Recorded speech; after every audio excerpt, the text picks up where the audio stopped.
What is going on, everybody? Welcome to the Playmaker pod. I'm your host, Isaac. This is Joseph out here. And I see you rocking the Philadelphia jersey. Joel Embiid just claimed his MVP here today. And Philadelphia went up 1-0 against Boston last was today? Monday? Yeah. Yeah, Monday night. Yeah. Last Monday night, yeah. So, I know you gotta be feeling happy right now.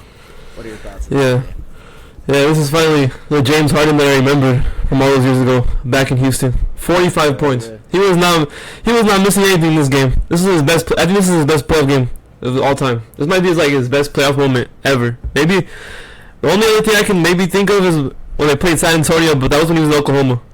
He had a game winner in Game 5 to end the series against San Antonio. Days. Yeah, that was probably his biggest playoff moments. Maybe, he had that big block on Lou Dort when we played OKC in the bubble. But it's that series was we should have beaten them in 5, to be honest with you. Yeah, but Oklahoma wasn't that good. Yeah, we should have beat them way earlier than that. But yeah, Harden played his best game in a long time. The last time he scored 45 points was 2020 in August in the bubble against Indiana. So it's a long ass time since he did this. Damn, that's crazy. The bubble? Yeah, the bubble. Yeah, so Tyrese Maxey as well. Tyrese Maxey had 26 points. Would have better efficiency, but Tyrese Maxey was there. And then Tobias Harris. Tobias Harris was getting cooked by Jason Tatum and Jaylen Brown, but there's not really much to do.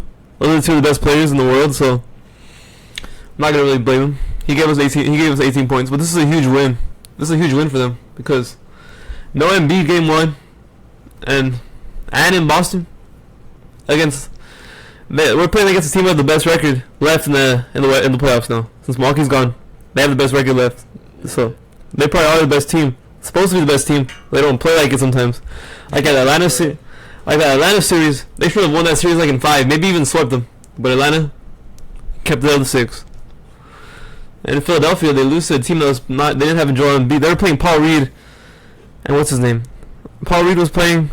McDaniels was really in it. He couldn't score shit from the field. Georges Niang had to play because Embiid wasn't here. So they couldn't take advantage of Embiid being absent. This actually helps Philadelphia though, because Philadelphia obviously they take home court advantage now with the game when they stole game 1, and Embiid can rest game 2, because it's not we took game 1, so we could probably. They don't need to rush him out there for game 2. Yeah. So he gets a little bit of rest, because if we lost this game, Embiid was probably gonna be forced to play. He was gonna be forced to play game 2. Yeah, because it was gonna be important. They can't go down on 2. No, we were the Sixers were 10-point underdogs in this game, and they won this game. And also, this Boston team, they always play down to their opponent all the time. They should have blew out Philadelphia, to be honest with you, but I don't know, when Harden's out here dropping 45, it's pretty difficult. I'm not gonna lie. I think that was a must-win game for Boston, even though it was barely game 1, right? I mean, you're playing a team with no Joel Embiid, and you got home court. Yeah, you can't be dropping these types of games.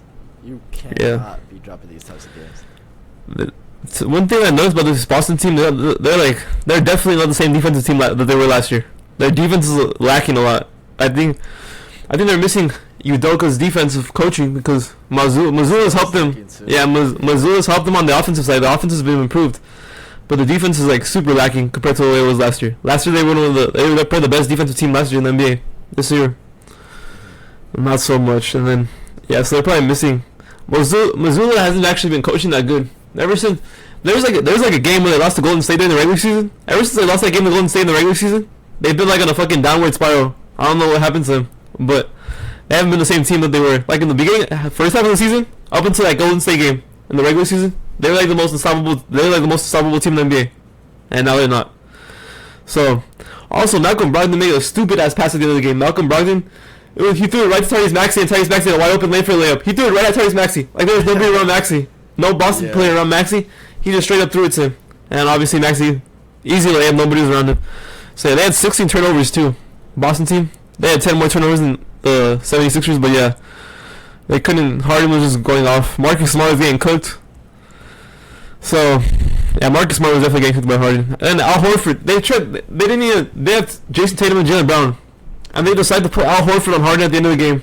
And Harden has a step back 3 on him. Basically the game winner to put him away. So, yeah, it was pretty You have the tough for oldest Boston. guy on the team. You have the oldest, slowest, biggest guy on the team out there trying to guard James Harden for the last possession. Yeah, it's tough. What the hell Boston was doing right there. Yeah, no, overall, I'd tell you, Philly, that was a huge win for them. I tell you, like you said, Harden returning to his old form, and I'd tell you, he usually hasn't put out a playoff performance that great. And you said Oklahoma days? That's insane. Oh, yeah. If he could keep this up, even, okay, if Embiid comes back, I don't expect him to, like, keep up the 45 and stuff. But if he keeps putting up, like, high-end performances, they could make it through this series. And then once you make it through this series, you only got not Milwaukee, what am I talking about? Miami or New York waiting for you on the other end.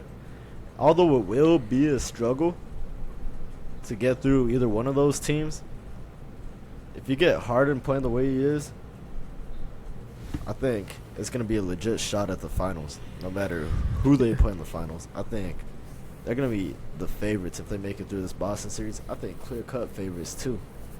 Unless Denver just goes ahead and runs through Phoenix the same way, like they just put them away in 4 games the same way they did Minnesota, 4 or 5 games. Yeah. Unless they were to do that, I think Philadelphia should be the favorites for this. Like, if they make it through Boston, they'll be the finals favorites for sure. Yeah, if Philadelphia makes it through Boston, then they should beat Miami and New York. I'm sorry. I understand it's Jimmy Butler and all that. I understand New York is a good team, but it's like, if they beat Boston, they have the MVP of the league. You should make it past Miami or New York. Like, I'm sorry to say. You can't choke. If you lose those series, that's just going to be sad to me. Like, that's disappointment. Even if you make it past Boston, if you lose to Miami or New York, it's just disappointment. Because you need to beat those teams. You got the MVP of the league on your team. So they're expected to win. Yeah. It's not going to be an easy series by any means. Oh, no. But I expect those. I expect like a 6-game series between each team, to be honest with you. But if Philadelphia plays one of them, but they should win. Like, it's gonna be a disappointment if Philadelphia can't win against those 2 teams. Like, I'm still leaning towards Boston as much as I love Philadelphia, but it's just like I'm just ask you that. Too. Yeah. I have a little bit more hope in Philadelphia, but I don't want to just go full bonkers and pick Philadelphia to win the series because I don't know. But if they take game 2, I think I'm taking. If they somehow take game 2, then I think Philadelphia's taking the series. That should be they take game 2, right? They completely take home court away from Boston, and then they bring them back to Philadelphia. Especially if they do it without Embiid too. Especially if they do it without Embiid, and then they could bring them back for like game 3 anyways, if they really wanted to. Game 3, game 4, then Philadelphia should win it. Right now, I still got Boston too, though. I think it's gonna go 7, though. I think it's gonna go 7. I was thinking 6, but after this game, it's probably gonna go to 7. But yeah, Embiid. Your initial thought was 6. Yeah, I was even thinking about maybe 5 because Philadelphia was just. I didn't know when Embiid was gonna come back. Embiid was scaring me a little bit with his injury. I was thinking maybe at 5 before this game. It could still, depending on how Embiid comes back, though, I wouldn't be surprised if they lose 4 straight in a row. I could see that happening, just because I don't know how healthy Embiid is with his knee. But it depends on how healthy Embiid is. Yeah. We had a long time to recover, too, because Atlanta was dragging the series for a while. And Philadelphia was able to put away Brooklyn quickly. So he had some time to rest. Yeah, hopefully. It's not something like super serious then. Like Kawhi, where apparently he had a torn meniscus in his knee, and they don't even announce it until after the series is done. Oh, yeah, I saw that, yeah. That's just a situation like that, bro, that, Joel Embiid has to get out there, for sure. Yeah, so I'm still probably leaning towards Boston, but I could see Philadelphia taking this series, though. I could see them taking it. If they take... It's a possibility, yeah. Yeah. Alright. Let's move on to the next game. Let's go on to Phoenix and Denver. Denver took a 2-0 lead on Phoenix. What is it called? Phoenix's bench is really struggling, and CP3. I always sound like a CP3 hater every time I talk about him, but I just have like a fucking I hold like a grudge on CP3 ever since what happened. Yeah. Ever since what happened in Houston, I hold like a grudge against him. So I don't hate him, but it's just yeah, I don't know. Especially how we traded him for Westbrook. Yeah. Every time you see him have a bad performance, you're not gonna miss opportunity to pounce on him. No. Ever since, especially after we traded him for Westbrook, and I just went down the drain for us. Ever since then, I just hold a grudge. So, but yeah, CP3. He's always getting injured in the playoffs. He got injured again. He's out for Game 3, Game 4, Game 5. It's over. The series is over, to be honest with you. I don't think... Unless Kevin Durant and Devin Booker go crazy. I can see that happening still, but I don't know. I just don't see them winning this series. Their bench is just absolutely fucking trash. Damian Lee is ass. Cameron Payne finally came back from injury. He's ass. Torrey Craig, not that good. Biombo shouldn't even be playing anymore. Jack Landale shouldn't even be in the NBA. And then what's his name? Okogie? Okogie's their only decent bench player, and he's like Okogie and Craig are their only decent bench players. But they should be like your 8th or 9th man in the rotation. They're not though, because one of them is starting and the other is coming off the bench as a 6th man. So their bench sucks. And CP3 they're forced to keep him. And DeAndre Ayton doesn't play aggressive at all. It's basically just Booker and Kevin Durant doing whatever they can. So literally both of them trying to carry the entire team. Yeah. Like, to me, Booker's been the second best player in the playoffs, performance-wise. He's been putting up the numbers. Other than Jimmy Butler, I think it's been him. But Kevin Durant, Game 2, he struggled 10 for 27 from the field.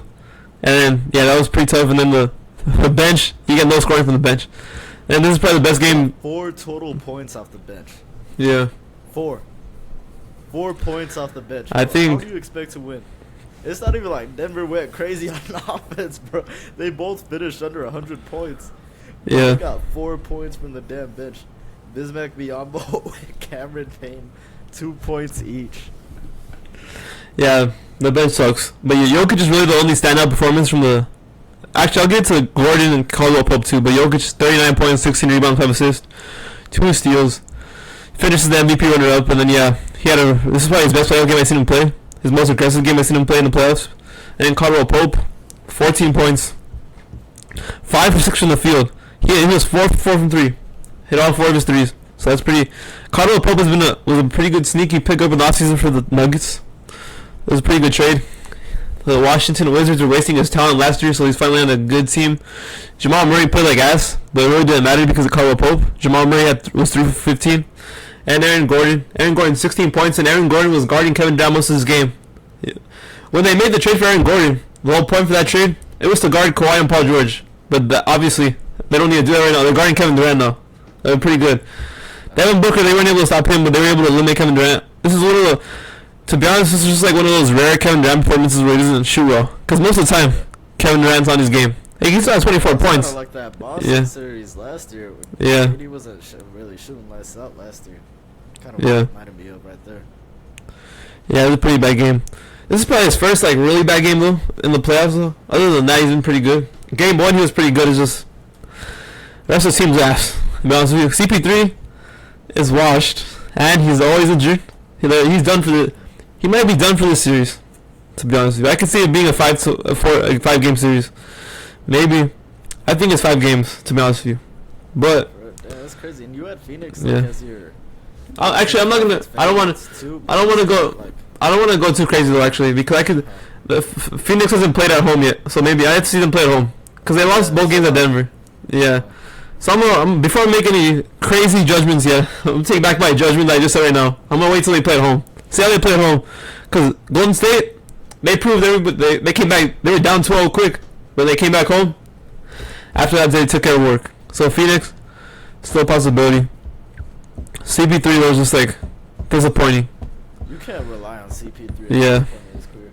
Ever since, I'm not even joking about this. This is like an actual fact. Ever since he turned 37, his 37th birthday, in like the middle of the Mavs series, it was after Game 2 that they played in Phoenix, and then he turned 37. Ever since then, bro, Chris Paul has not been great, bro. I don't know what turning 37 did to him, but it was like a magic switch, bro. It's like his body instantly aged 10 years from that shit, bro. I don't know how to explain it or what, bro. But ever since that, like, I swear to God, on everything, like, he has not been the same Chris Paul at all. You cannot rely on him at all ever since turning 37 years old. And he's only going to get older from here, bro. Who knows? By the time he turns 38, bro, he might age another 10 years. He might be aging in dog years at this point. Yeah, next year's probably CP3's last year in the league, probably. More than likely, it's his last year in the league next year. He still has one more year in his contract. They're going to be forced to keep him. One more run at a championship. Yeah, to be honest with you, I don't think they're going to get a better upgrade at point guard. It's just they're paying him too much money. Because I don't think there's anybody else that's going to be there in the offseason that you're going to want that badly to replace him.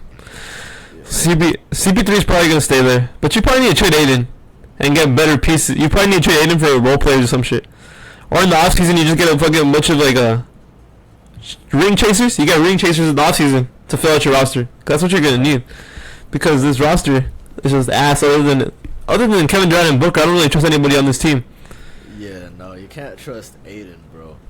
You can't trust CP3 at this point. I mean, Okogie's Okogie. He's not gonna light you up. And then you saw it on the bench, bro. Cam Payne and Bismack Biyombo had 2 points apiece, and they were the leading scorers off the bench. Bismack Biyombo, bro. Yeah. I don't get how this dude is still playing. How old is this guy? I don't even know. Let me pull it up right here. He's pretty old. 30 years. He's actually only 30, so he's not that old. He's a big. Yeah. He's just a big man, so I guess they just age worse. He's just not that good of a player, to be honest with you. So I don't know. He was good for like a year. I remember he got a big contract. I forgot where it was from. It might have been for like Orlando or something. Remember that? It was like in 2016 where everybody was just handing out massive contracts. Oh, it's when he left. I think. Up. Yeah, he left Toronto, but I forgot where he went. It was either Charlotte or fucking Orlando. I don't remember. It was Orlando. It was one of those two teams. Yeah, he got like some massive contracts. He was pretty good at one point, but I don't think he can be relied on. Actually, I don't even think he was that good that year. I think he just got paid because of that playoff series that he had. He got paid because of that playoff series in Toronto. Yeah, he got this is where he went. He went from fucking Charlotte. He started out in Charlotte, then he went to Toronto. Then he went to Orlando, and then Orlando paid him. Then he went to Charlotte back again. Then he went to Phoenix. So, this is not... He shouldn't be playing, to be honest with you. So, I think they need to trade Aiden. Aiden is just not good.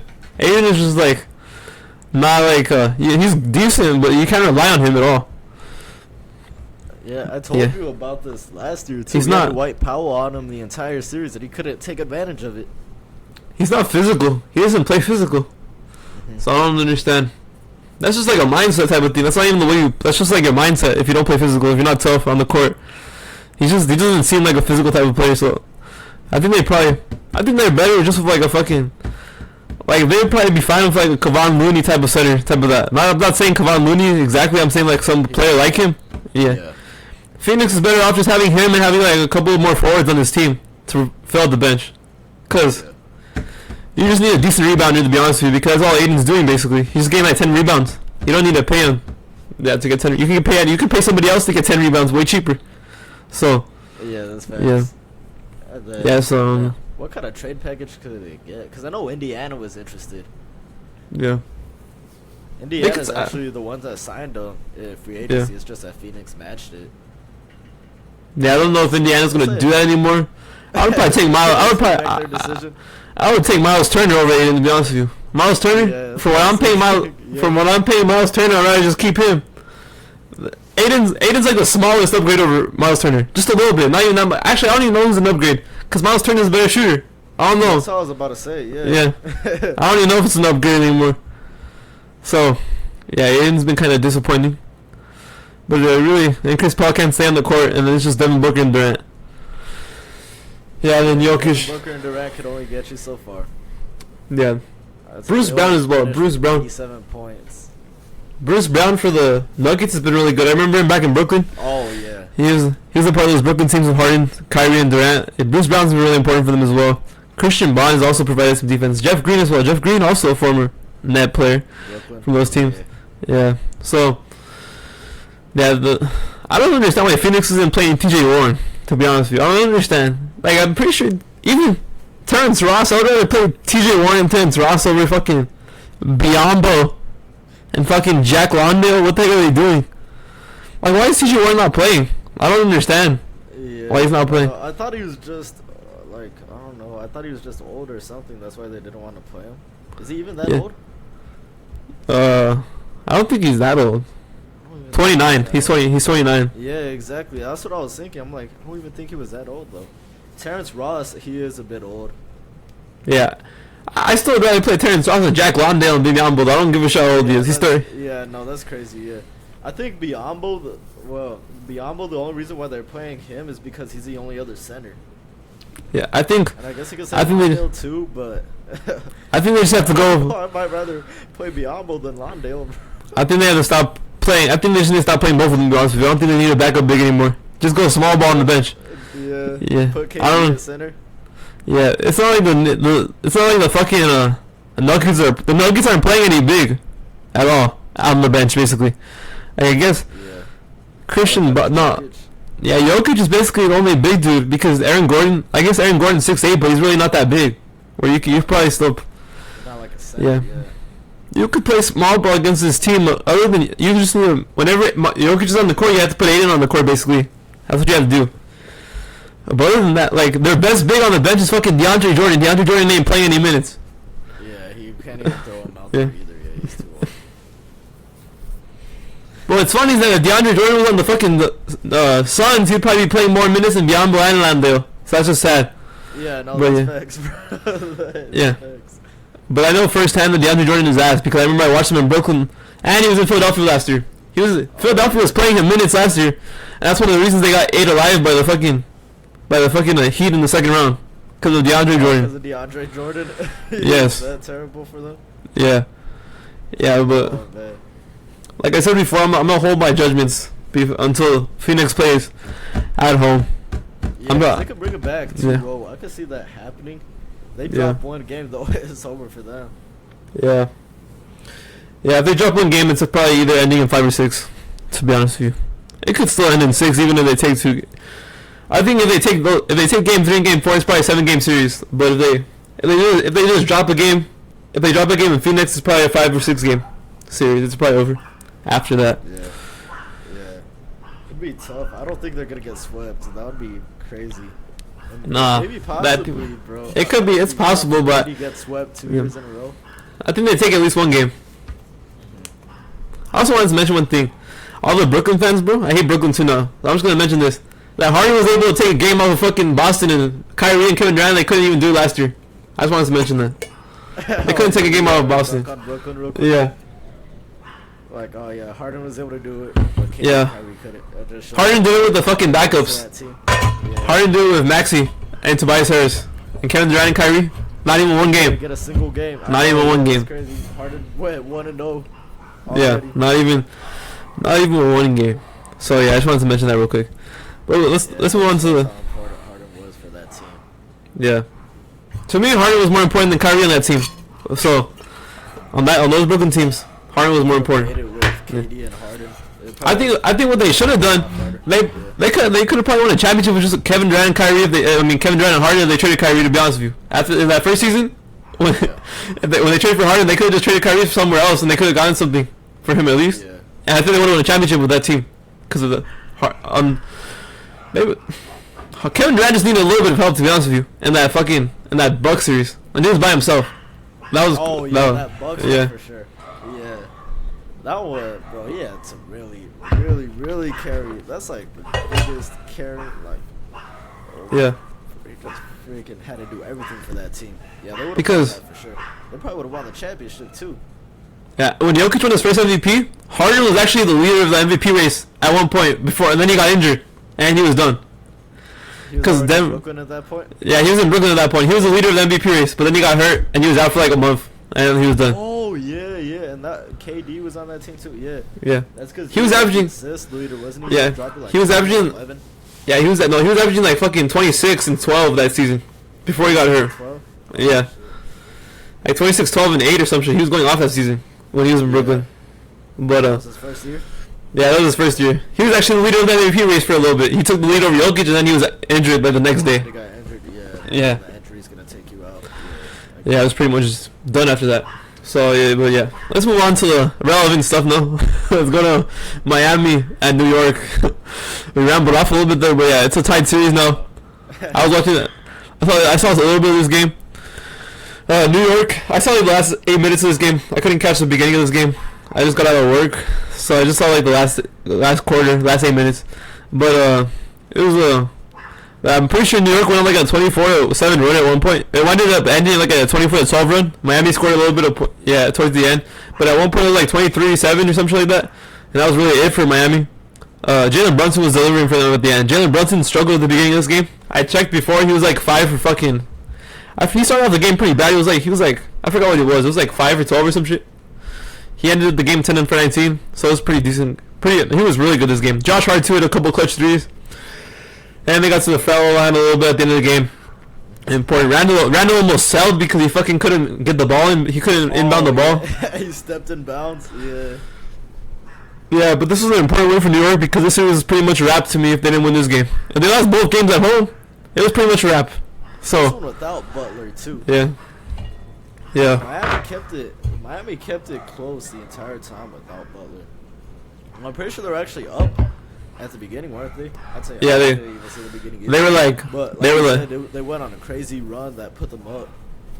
Yeah, they were like Miami was shooting like 80% from the field the first 3 quarters, so they were unguardable. But then after a while, they couldn't score anymore. Yeah. But yeah, apparently Gabe Vincent and Caleb Martin are all of a sudden just fucking lights out shooters now. Apparently, so yeah. Apparently they just shoot. These are the games where they're missing Tyler Hero though, because a lot of the guys started to get hurt in this game. I know Max Strus had to. He got taken to the back for a little bit. He came back, but he was. I don't know if he came. Yeah, he came back. I think so. Yeah, but he went out of injury. Caleb Martin was holding his back at the end of the game, so they're missing some of their fucking bench players. Like, what's his name? They're missing Oladipo and then Tyler Hero in the starting lineup. They're missing those 2 guys a little bit. And Kevin Love had a chance to put him up in this game actually, but he just fucking break the 3 from the wing. I saw that. I didn't remember specifically. I saw that he breaked it. Yeah. But yeah, the only player, RJ Bird actually played pretty good as well. 24 points. Julius Randle had a pretty nice game. Julius Randle's really not known for his fucking playoff games, but yeah, 25, 12, and 8. Pretty good game from him. And then Josh Hart almost had triple double, 14, 11, and 9. It was a pretty good game for Josh Hart. Josh Hart was pretty good. Pretty good pickup for the Knicks at the deadline because they basically traded Cam Reddish for him, and Cam Reddish wasn't even doing anything anymore though. They weren't even playing him at all, so it was tough. So now they're actually able to get a solid piece that they could actually use. He was actually starting this game too. Yeah, that's great. They just traded a bench warmer for a quality starter, especially come playoff time. Almost able to put up a triple double. Sealed it at the end with his free throws. Yeah, you know what's funny is that the Knicks aren't even playing DeRozan, Fournier, or Miles McBride. All 3 of those guys, they would be fucking playing for the Suns. So that's how bad the Suns' depth is. And the Knicks guys that they're not even playing, they would be playing for the Suns right now. So, it's kind of questionable. No, bro, the Suns can't even. I don't think they want to play their bench at all. Yeah, but I can tell you something. Derrick Rose and Evan Fournier are going to give you more scoring than fucking, what's his name? Biyombo, Landale, Cameron Payne. I forgot the other dude. Damian Lee as well. Yeah. Can't shoot for shit. But yeah, it's a little questionable the Knicks really didn't play Obi Toppin and Emmanuel Quickly this game. I don't understand why. I was thinking too, yeah. Especially Quickly. I thought they would get Quickly involved more. Yeah, well, I guess they won the game, so it really doesn't matter. So, Mitchell Robinson. Scoring from their starters, though. Yeah. RJ, yeah, they got Brunson. Yeah, pretty much all their starters. They were shooting pretty nice. I don't think they needed the scoring off the bench. I still don't know what happened. Bam is still missing to me. I still haven't seen Bam from the regular season, so I don't know where he's at. I still haven't seen him. He's disappeared a little bit. Maybe his defense is still there, but I haven't seen him. I haven't seen the rest of Bam this playoffs. Even this game, 15, 8, and 6. I guess the assists are pretty good, but it's pretty. Other than the assist, other than the assist he probably got more than he usually gets. He got 6, but the 15 points and 8 rebounds seems pretty average. So for Bam. So yeah, they were missing. Stepped it up. Especially this game too. You would expect somebody else to step up, and Bam's the second guy right now because Miami doesn't have that second guy. You would expect Bam to maybe do something. But, it was Caleb Martin stepped up more than him. Yeah, so. Mm. Yeah, they're probably gonna get Butler back for Game 3, so that's gonna be good for Miami. That's gonna be an interesting series. Yeah, take it back to South Beach. Bring Jimmy Butler too. Yeah. Game 3 is gonna be pretty important. I'm kind of even on this series. I really don't know. Teams, yeah. Yeah, it's pretty even. I really don't know who's gonna win yet, so I'm probably not gonna make a prediction. I kind of have it even right now. It's like 50-50. I can't really. I think whoever. Yeah, I think whoever wins Game 3 is probably gonna win the series. To be honest with you, I think whoever wins Game 3. I'm pretty sure there's like a statistic where it's like 85% of the time the team, when it's like tied 1-1, whoever wins Game 3 usually wins the series. Like 85% of the time. Yeah, so I'm not saying it's for sure gonna happen, but I think whoever wins Game 3 is probably gonna take the series. So, yeah. Yeah, I can see that. I mean, I've been hyping up Miami most of the time, so I'm just stick with Miami. I had them as my sleeper team from the beginning of the playoffs. I'm glad that's working out because my other sleeper team didn't even make the damn playoffs. I got scared I was gonna have two sleeper teams that didn't make the playoffs at first. Oh yeah. Miami's been coming through though. And they got through the Bucks, yeah, which is probably the toughest team out in the East. Well, regular season wise. So, and they've been proving me right. So I'm gonna keep on rolling with Miami. I got Miami in 6. Okay. Miami in 6. I want to move on to the next game. The Lakers and Golden State Warriors. They're actually playing right now. Lakers are up 39-38. So, I don't really want either of these teams to move on to the next round. But oh man, I was wrong on both of these series. I had Memphis winning and I had Sacramento winning. It might have just been me wanting to see new teams in there. Well, Sacramento, I thought they were like legitimately gonna win. I thought Sacramento was just a better team right now. Yeah, I thought Sacramento kind of fresher team. Yeah. They disappointed me in Game 7, man. That was disappointment. Oh, disappointment. Yeah, for sure, bro. That was close. See, I don't like either of these teams, but I think I'm gonna go on my playoff sleeper. I'm gonna stick with the Lakers to win this series. I don't really I can care less who wins because I'll be happy either way. Because if the Lakers are done, I don't have to. Yeah. In Golden State, I don't have to worry about Golden State either. I don't like either of these teams' fan base. Either of them. The Warriors dick ride the fuck out of Steph Curry for everything. And then the fucking Lakers, obviously. You already know what the Lakers fans are. I hate the Steph Curry fans. Yeah, Lakers fans are definitely worse. I just hate the Steph Curry fans because they always like. I saw something today where it was like, oh, Steph Curry should have fucking 4 Finals MVPs, and I was like, that was comparing him to Kevin Durant, bro. He didn't outperform KD in either of those finals. Yeah, I don't know what the fuck these Warriors fans were watching, man, because Kevin Durant was obviously he was the guy leading this team in those series, like performance-wise. Yeah, maybe Steph Curry was playing the leader in the locker room, but when they were playing on the court, it was Kevin Durant. So, I don't know. I don't know what these Steph Curry fans were watching, but from what I was watching, Kevin Durant was obviously the Finals MVP in both of those. Oh, Curry fans dick right the hell out of Curry. Yeah. Bro. That's a bunch of flight reacts. Yeah, definitely. Like, maybe the only one you could argue maybe they should have won was the Iguodala one, maybe. You could have won that one. That one's a little bit arguable. It's not. He won regular season MVP. I can't really remember Curry's performance in that one. I just remember Dellavedova was getting super hyped though because he came in. I'm pretty sure he was able to do some damage on Curry. That's probably why Iguodala ended up winning because Dellavedova, Kyrie went down, and all of a sudden Dellavedova became like a superhero. That's where he got his name from and everything. He got a contract from that series too and everything. And so.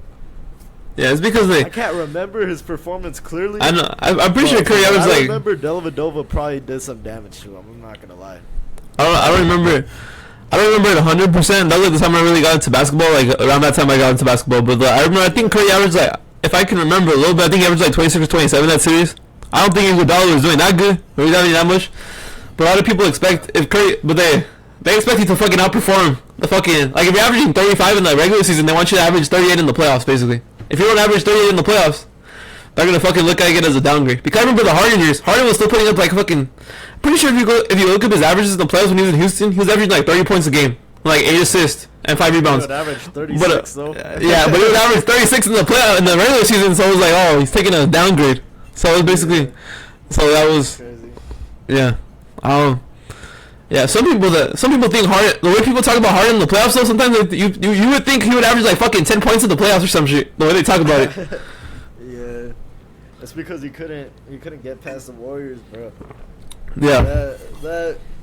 Those 2 series that really hurt him was the Bucks series in Brooklyn. That wasn't really his fault though. I don't even think it was that one. I think it was the Spurs series, the one that they played.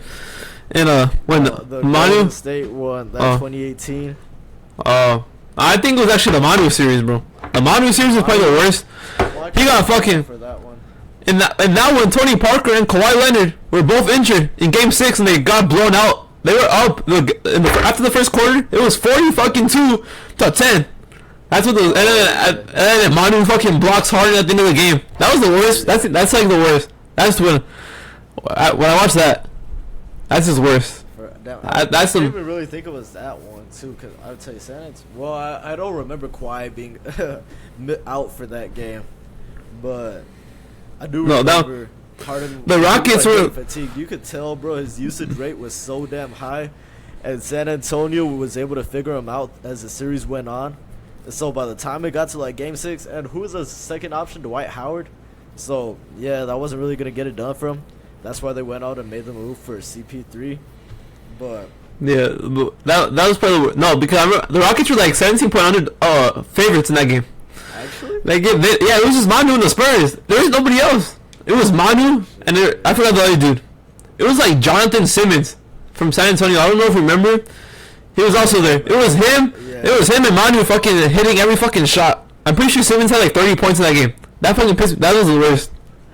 That was the worst. That game should have gone to game. That series should have gone to Game 7, at least. But they lost in 6 without Kawhi, without Tony Parker. So that was just the worst.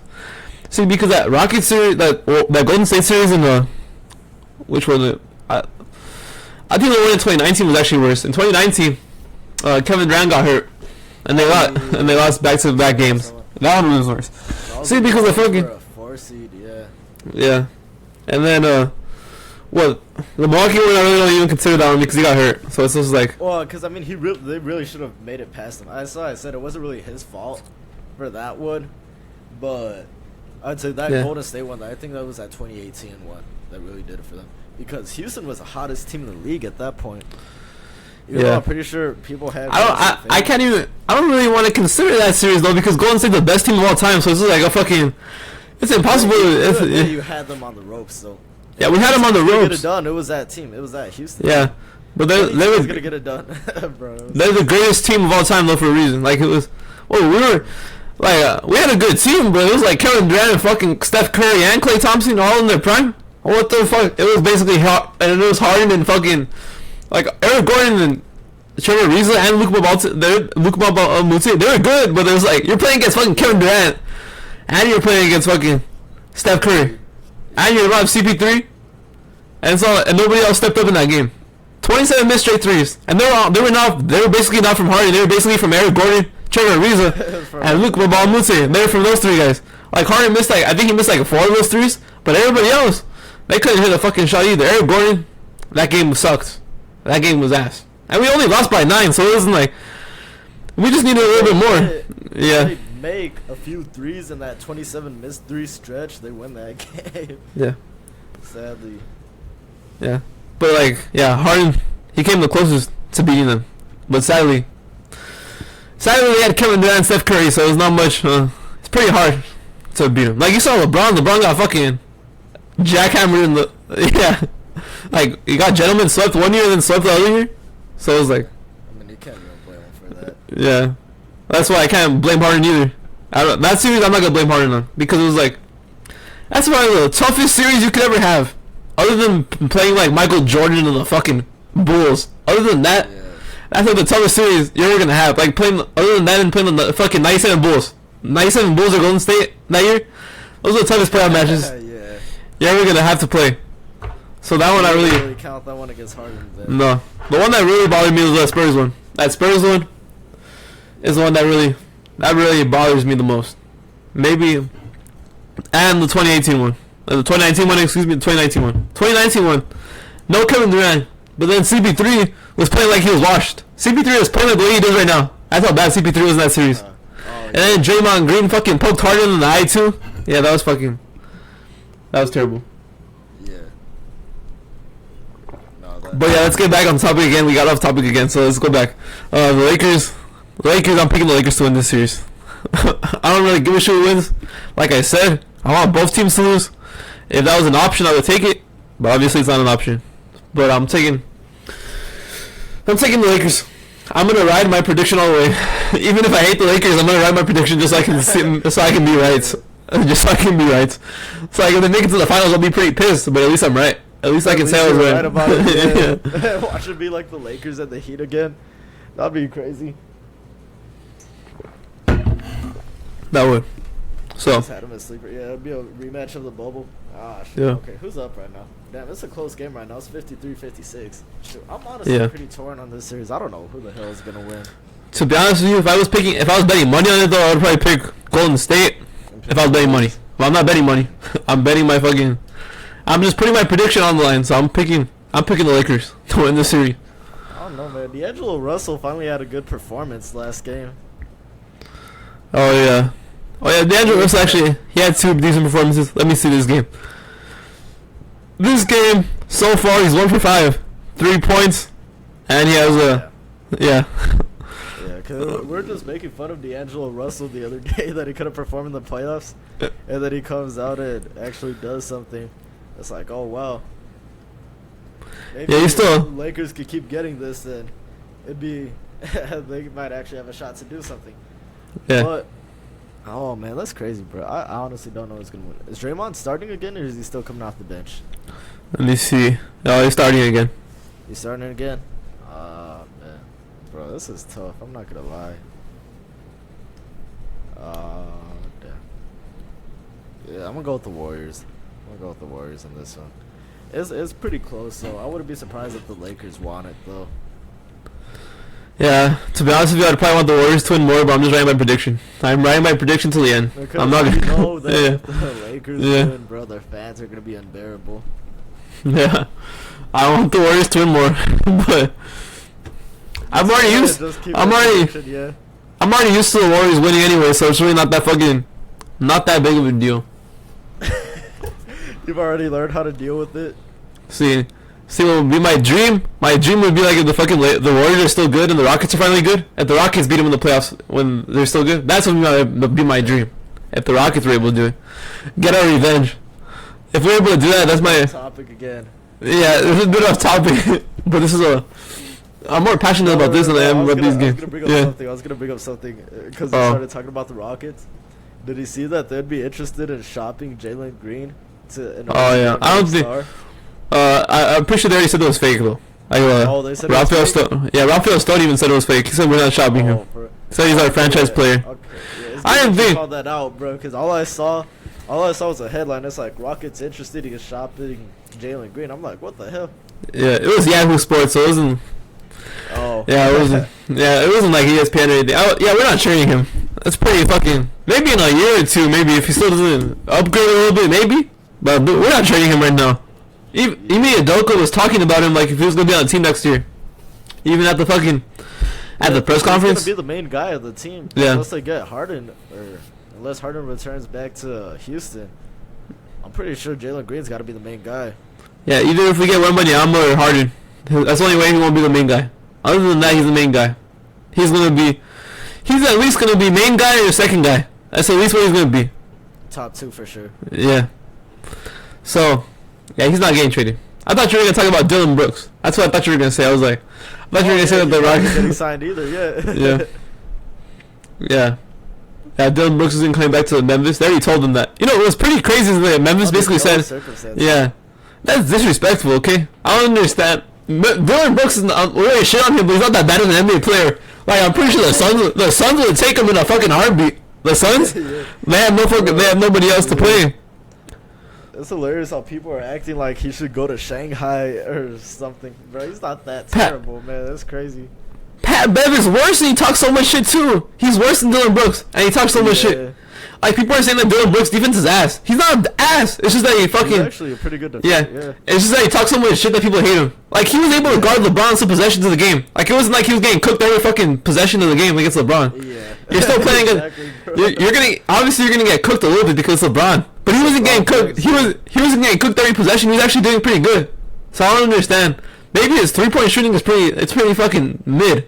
Okay, but other than that, he's gonna get paid a little. Like, he's... Pat Bev is still in the fucking league and he's fucking even worse than Dylan Brooks. Like, way worse. Yeah, it's crazy. I don't get where the Shanghai talks are coming from. I don't know if they're being serious or not. Probably just... I think it's mostly jokes. He's still gonna be in the league. He's good. Yeah, he's too good to not be in the league. That's crazy. Yeah. Sadly. You're taking out more than just... Bro, you're taking... bro, you're gonna be hated for whoever signs Dylan Brooks. Sadly, I think the Rockets are gonna sign him. Sadly. They're gonna be the next young team that talks shit all the time whenever they're winning, and then as soon as they lose, they get quiet and everybody starts clowning on you guys.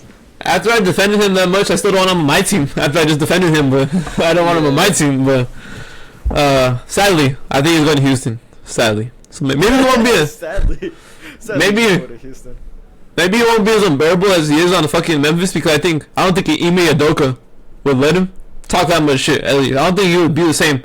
Like, the way he just fucking talks so much shit, like the way he is right now, I don't think he would be as bad. It won't be that bad with Ime Udoka. So yeah, in Houston. Yeah, sadly, I think he's gonna be Houston Rocket. Sadly, I still don't.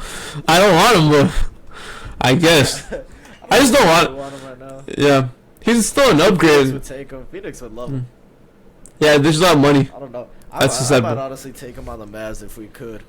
Maybe it depends on how much we pay him. But I might take him, bro. It's a solid defender because we need some damn defense.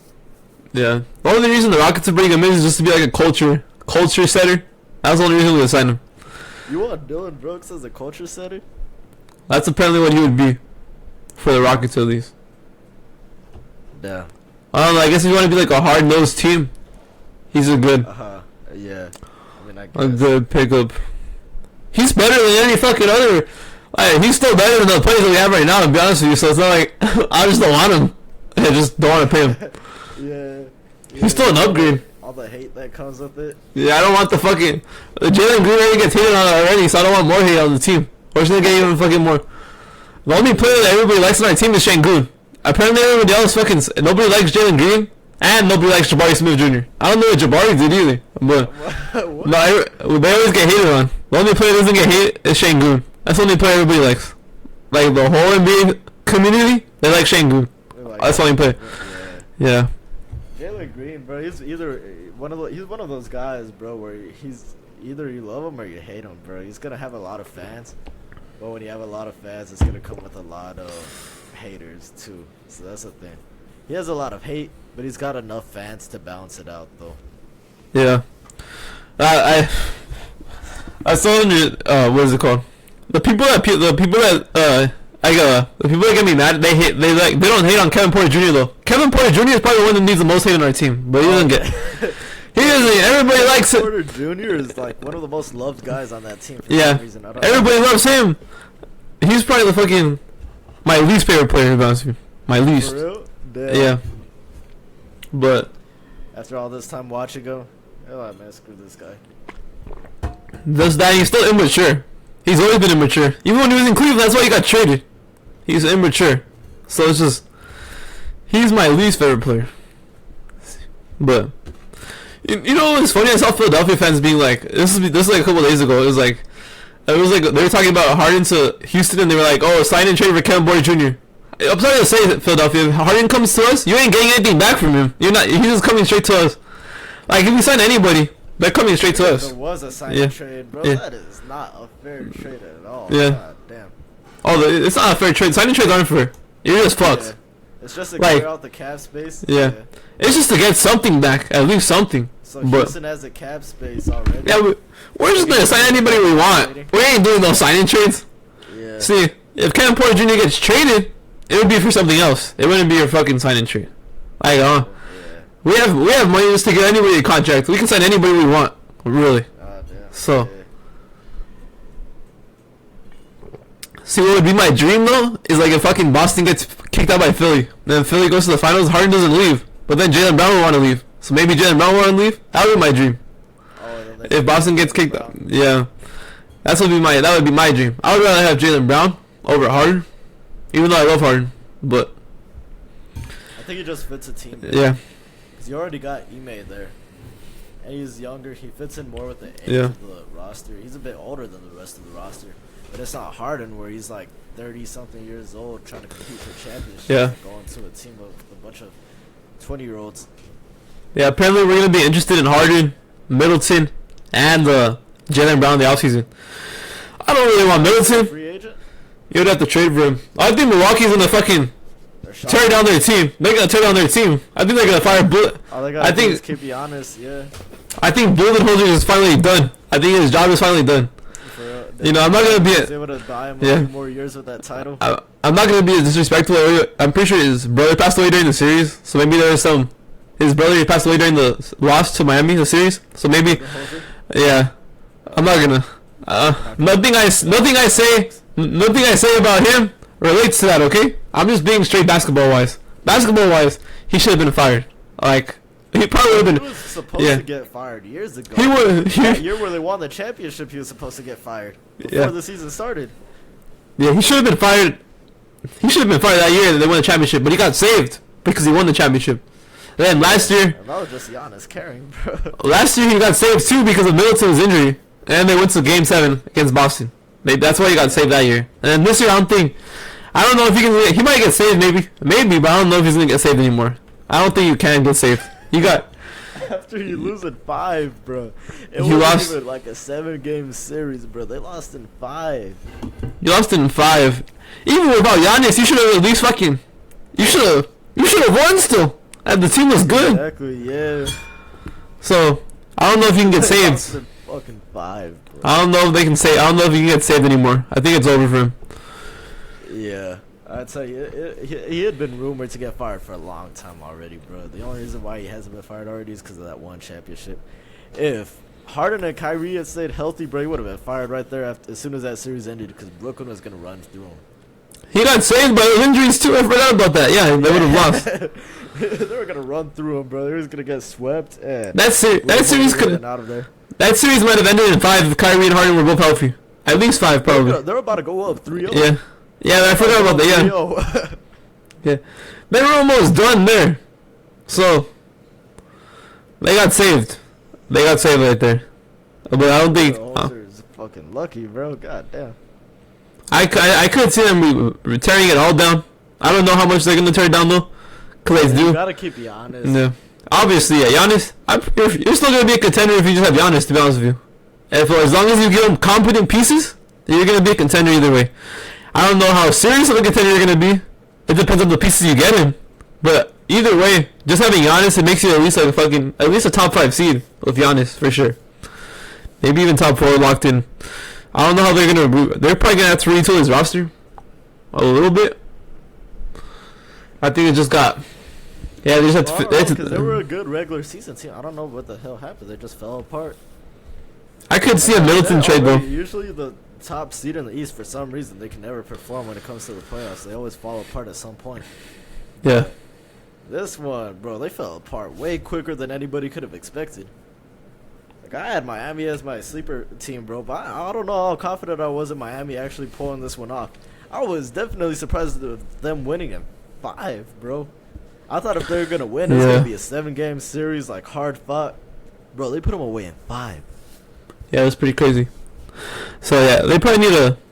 I don't know, if Middleton got traded to the Rockets, what the fuck would the Bucks even get back that's useful? Like, the Rockets, they have picks, but they don't have anything, like, player-wise that's going to be that useful. The Bucks don't need picks. Yeah. They need players. Yeah. So, I don't know where else... I saw the Mavericks are going to be interested in Middleton. I don't really think there's anything I don't think anything the Mavericks give the fucking Bucks are going to make him better. I think it would just be better to keep him. Because I don't really think... I don't know, bro. They're not giving him Kyrie. Yeah. Maybe... the only thing I can see is a sign and trade for Wood, but I don't think Wood would even do anything for them. He wouldn't be like... I don't really think they need Wood. Because they have Giannis and... Giannis and Brook, and then fucking Portis off the bench. They really don't need another big that much. Yeah. So, I think they're fine with that. So I don't really know. I really don't know about a landing spot. Maybe they could get picks from the Rockets and they use the picks to trade for another player or something. Like maybe it's something like that. Yeah. Maybe they go full in and just trade for Damian Lillard. Maybe they just fucking trade all their fucking capital. Give him Drew Holiday. Drew Holiday and Middleton. No. Probably. It would probably have to be like a 3-team trade for that to work. I don't think Portland wants Holiday. Both of them. Yeah. I don't even think Portland wants any of those two. To be honest with you, because if you trade for what's his name?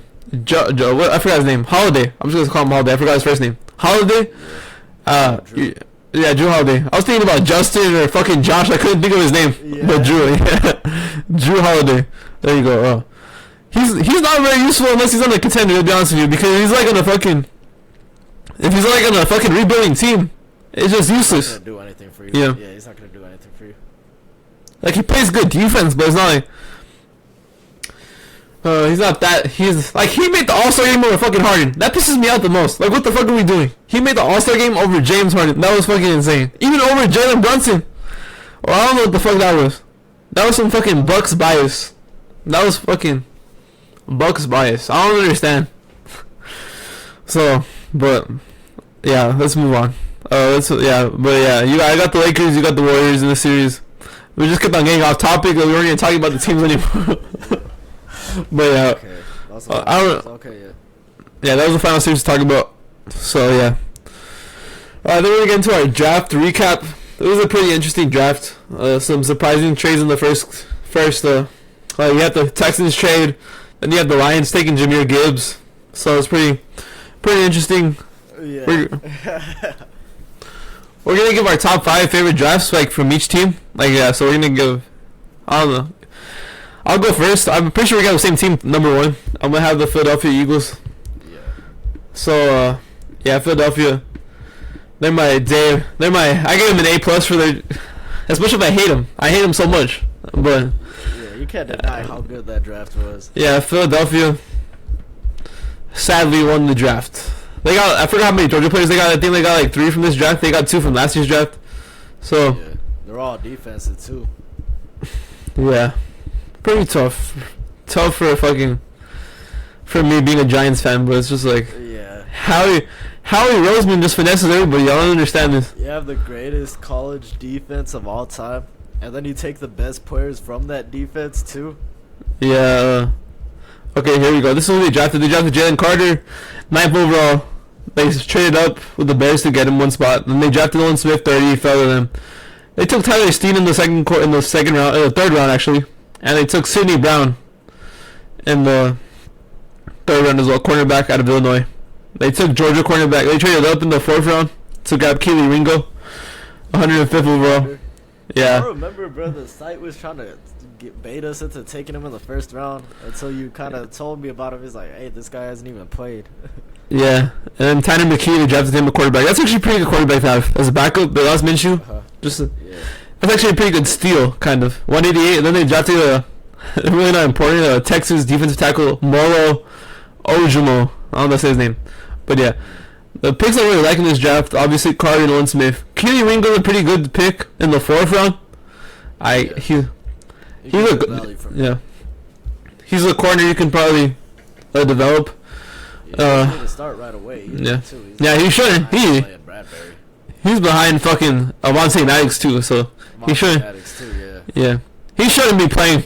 But he's gonna get cooked if he plays, so he shouldn't play. But develop at least. Yeah, Sidney Brown. They also added a safety. They lost Chauncey Gardner-Johnson. Sidney Brown's really, he was a good pick, but he's not really like he's not going to replace Chauncey Gardner-Johnson. He's not even the same type of player as him. He's a different type of safety. He's a lot more of like a coverage safety, he's a more of a in the box type of dude. Like Chauncey Gardner-Johnson was more of a slot quarterback most of the time. He's playing in the slot most of the time. He's not going to replace him, so they're probably going to need to find somebody to replace him, to replace his playing time. Cause Sidney Brown, he's all right, but he's not. I don't know about how good he's gonna be first year. Tyler Steen, he'll be a pretty good guard to add to their. What is it called? To add, they lost Isaac Samulu to the Steelers, so they need to add somebody there. They also have fucking Cam Jorgens. Last year they drafted him. He was a center in college, but you could probably play him too. I would probably play Cam Jorgens most of the time at left guard. Probably replace some Mulu. Other than that, O-line's pretty good. You could probably sit Steen you could probably sit him for a year and develop him. The Eagles are pretty good at developing linemen. Obviously, they've had Lane Johnson, Jason Kelsey for a couple of years. They even had Brandon Brooks. I don't know if you remember Brandon Brooks. Brandon Brooks is pretty good as well. Remember Brooks? Yeah. Brooks, Yeah. He came from Houston, but he's still one of the best. He was still one of the best guards in Philadelphia. And then they had Jordan Mailata. He came from Australia.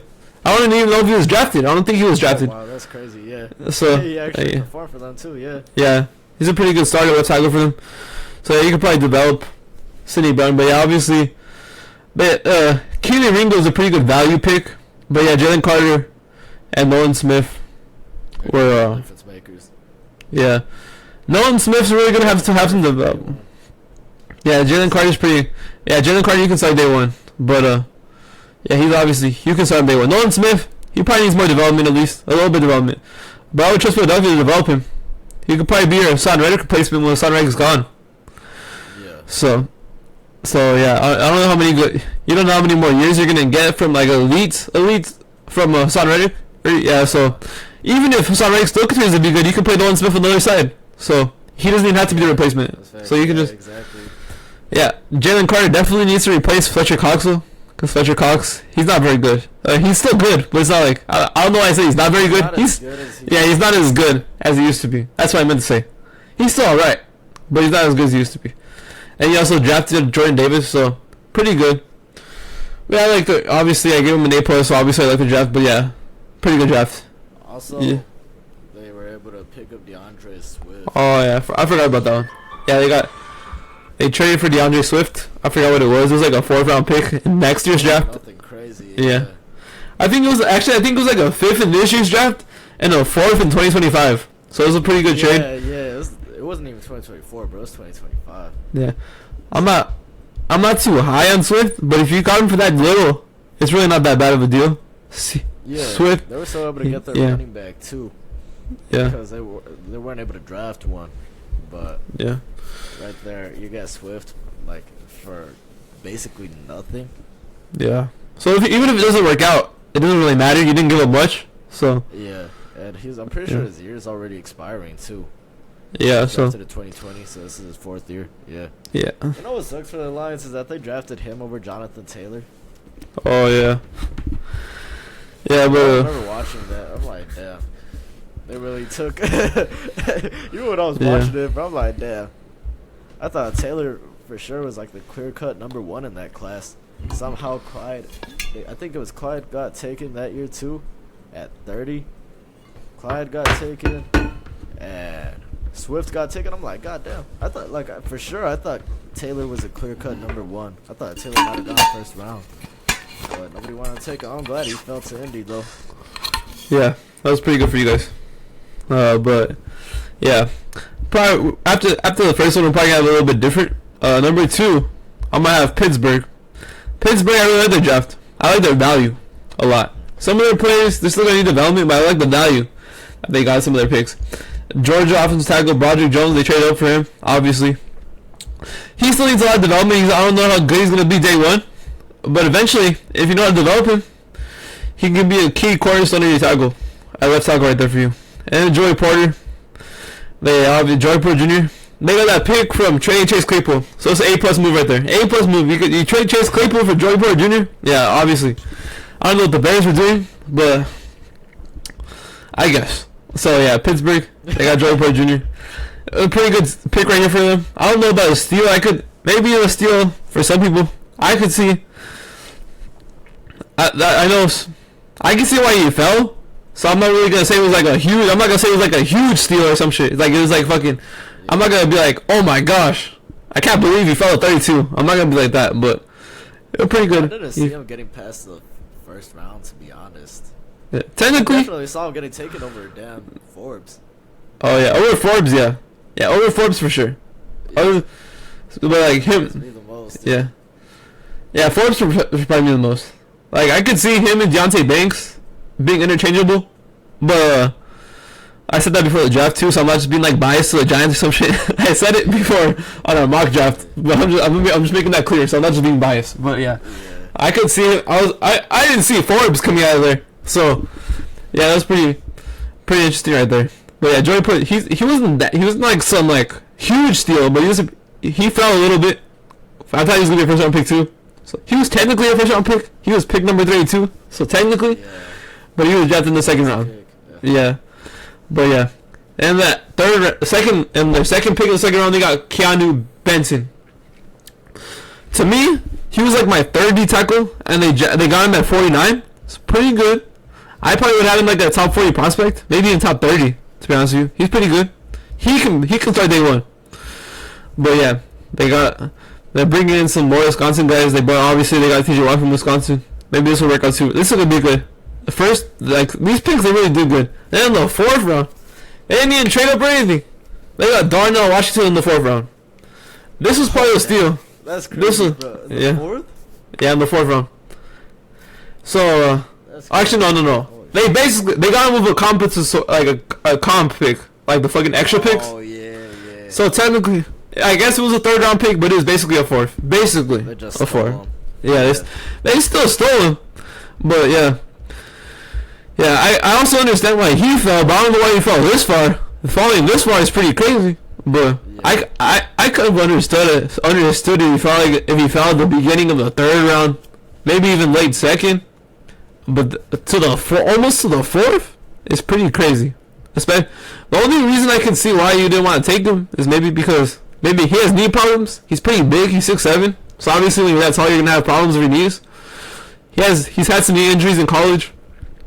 So that's probably pretty concerning. So that's probably why he fell this far. But even at worst, he's basically a good blocking tight end at worst. And you get down to foot. Is gonna be your main tight end too. Yeah. So at worst, come again and expecting him to be like a top receiving option. Yeah, you saw Mercedes Lewis. He's had a whole career of just blocking. So. Yeah. At worst, if you get a blocking tight end in the fourth round, that's pretty good. In the fourth, even at worst, if he only gives you like one catch a game, but he's a really good blocker, that's pretty decent for a fourth round pick. Yeah. And the fifth, they got Nick Herbig. His brother actually plays for this team as well. I forgot his name, Corey Herbig, I think, or something like that. Or it's Chris Herbig, but his brother plays for the team. I forgot his name though. He plays there. Yeah, he plays there. So they brought another family member to Pittsburgh. Obviously, they have the Watt brothers, who's TJ Watt and Derek Watt.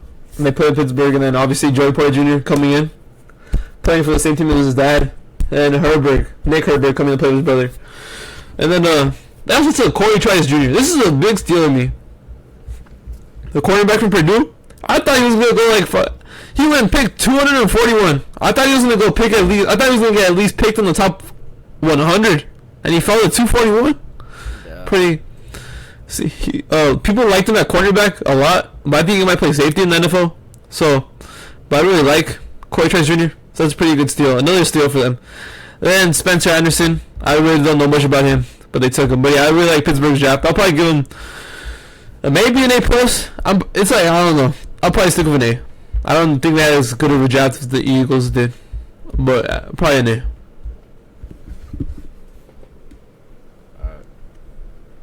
Next up. Oh, I thought we were gonna go back and forth. That's what we're doing. Back and forth. Oh, okay, yeah. Okay, let's get it. Number two. Okay, I'm just letting you know right now. Mine is mostly first and second round picks because I can't go all the way down. There's some players that I know just from watching college. I know how good they are, but as far as like all the way deep down, I'm not gonna get all the way to there.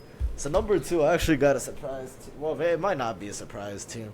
If you watch the first round, you know who you're talking about. They got two of the top players in this draft. They didn't overthink it. A bunch of people thought they were going to overthink it. They were going to do something extremely terrible and just screw it up. They had the number 2 pick in the draft, and it was Houston. They went and made the obvious pick, C.J. Stroud. Probably the second best QB in this class. I still had Bryce Young, number 1. I know you had C.J. at number 1, so obviously you're going to like this pick. And then they went and got one of the not one of the best. They got the best defensive player in this draft, the edge rusher, out of Alabama, Will Anderson. And I tell you, he's been getting hyped since last year. Absolute game record. As much as I hate Houston because they're in our same division, it sucks knowing that I'm going to have to deal with Will Anderson. CJ Stroud, I'm not too sure how good he will be in the NFL. Obviously, QB is a lot more difficult position to hit on than edge rusher. Will Anderson, though, at the bare minimum, it seems like he's going to be a lock. Like, he's going to be one of those top defensive ends. He's going to be one of those Joey Bosa's, the Nick Bosa's, the Myles Garrett's. Yeah. He's going to be one of those guys. So, Houston, with a defensive-minded head coach, you get that guy. That's a W. And then you get your QB, too. Hopefully, your QB of the future. Who knows? I don't know who the hell is running the offense over there in Houston. I don't know. I mean, they got Michi over there and Woods. I don't know how good his weapons are. He's probably going to be forced to start day one, too. So, I'm not sure how good Stroud will be. But I really like the Will Anderson pick. And the fact that you get them both is crazy to me. One thing I do have to mention, though, is they're pretty much forced to win because they traded their pick next year. So they can't do this tanking nonsense. They can't, like next year, they have no option but to win. Alright, so they're banking on CJ Stroud lighting it up from day one. Will Anderson really coming through day one. So they're really putting the pressure on themselves to go out there and perform. Yeah. So, yeah, I'll talk about the draft later. But let's move on to my third best draft. My third best draft. Another sneaky good draft. Like, I don't think it's really sneaky to many people. But maybe it's like casual people, I don't know. But like, if you actually watch the draft, if you actually know more of these players, like in deeper rounds, they had a really good draft. It's the Patriots. They got Christian Gonzalez at number 17. They traded back. And they got maybe there is some people's best corner in the draft. Maybe some people had Christian Gonzalez number 1. I had Christian Gonzalez number 2 behind Witherspoon. I had Witherspoon number 1. But Gonzalez, I thought he was gonna be a top 10 pick. You got him at 17. He fits the scheme perfectly. He's a 90-man corner. He's actually a talented corner. Like all the other corners the Patriots develop, they get these guys like in the 4th, the 5th, the 7th round. They got this dude number 17 overall, and he's gonna be. I think he's gonna be one of the best corners in the NFL just because he's with the Patriots. They know how to develop corners, and he's already talented enough. So yeah, pretty good pick right there. Then Keon White. I talked about Keon White before. Oh, during my draft as well. I thought he was a first round caliber player. Yeah, but I thought he was first round caliber. They got him number 46. So he's from Georgia Tech. An interesting fact about him: he actually played tight end when he got to Georgia Tech, but now he's a defensive end. So yeah, but Keon White, he's really fast. He's explosive off the edge. He's also another player. I think the Patriots got a steal with him too. I think it's gonna be really good for them. Yeah. I think he's going to develop pretty good with New England as well. New England usually develops their defensive players really well. So yeah, pretty good pick right there. And they took a kicker and punter in this draft, so maybe not too crazy. Maybe not too crazy about those picks. But they had a bunch of picks though. Let me count. They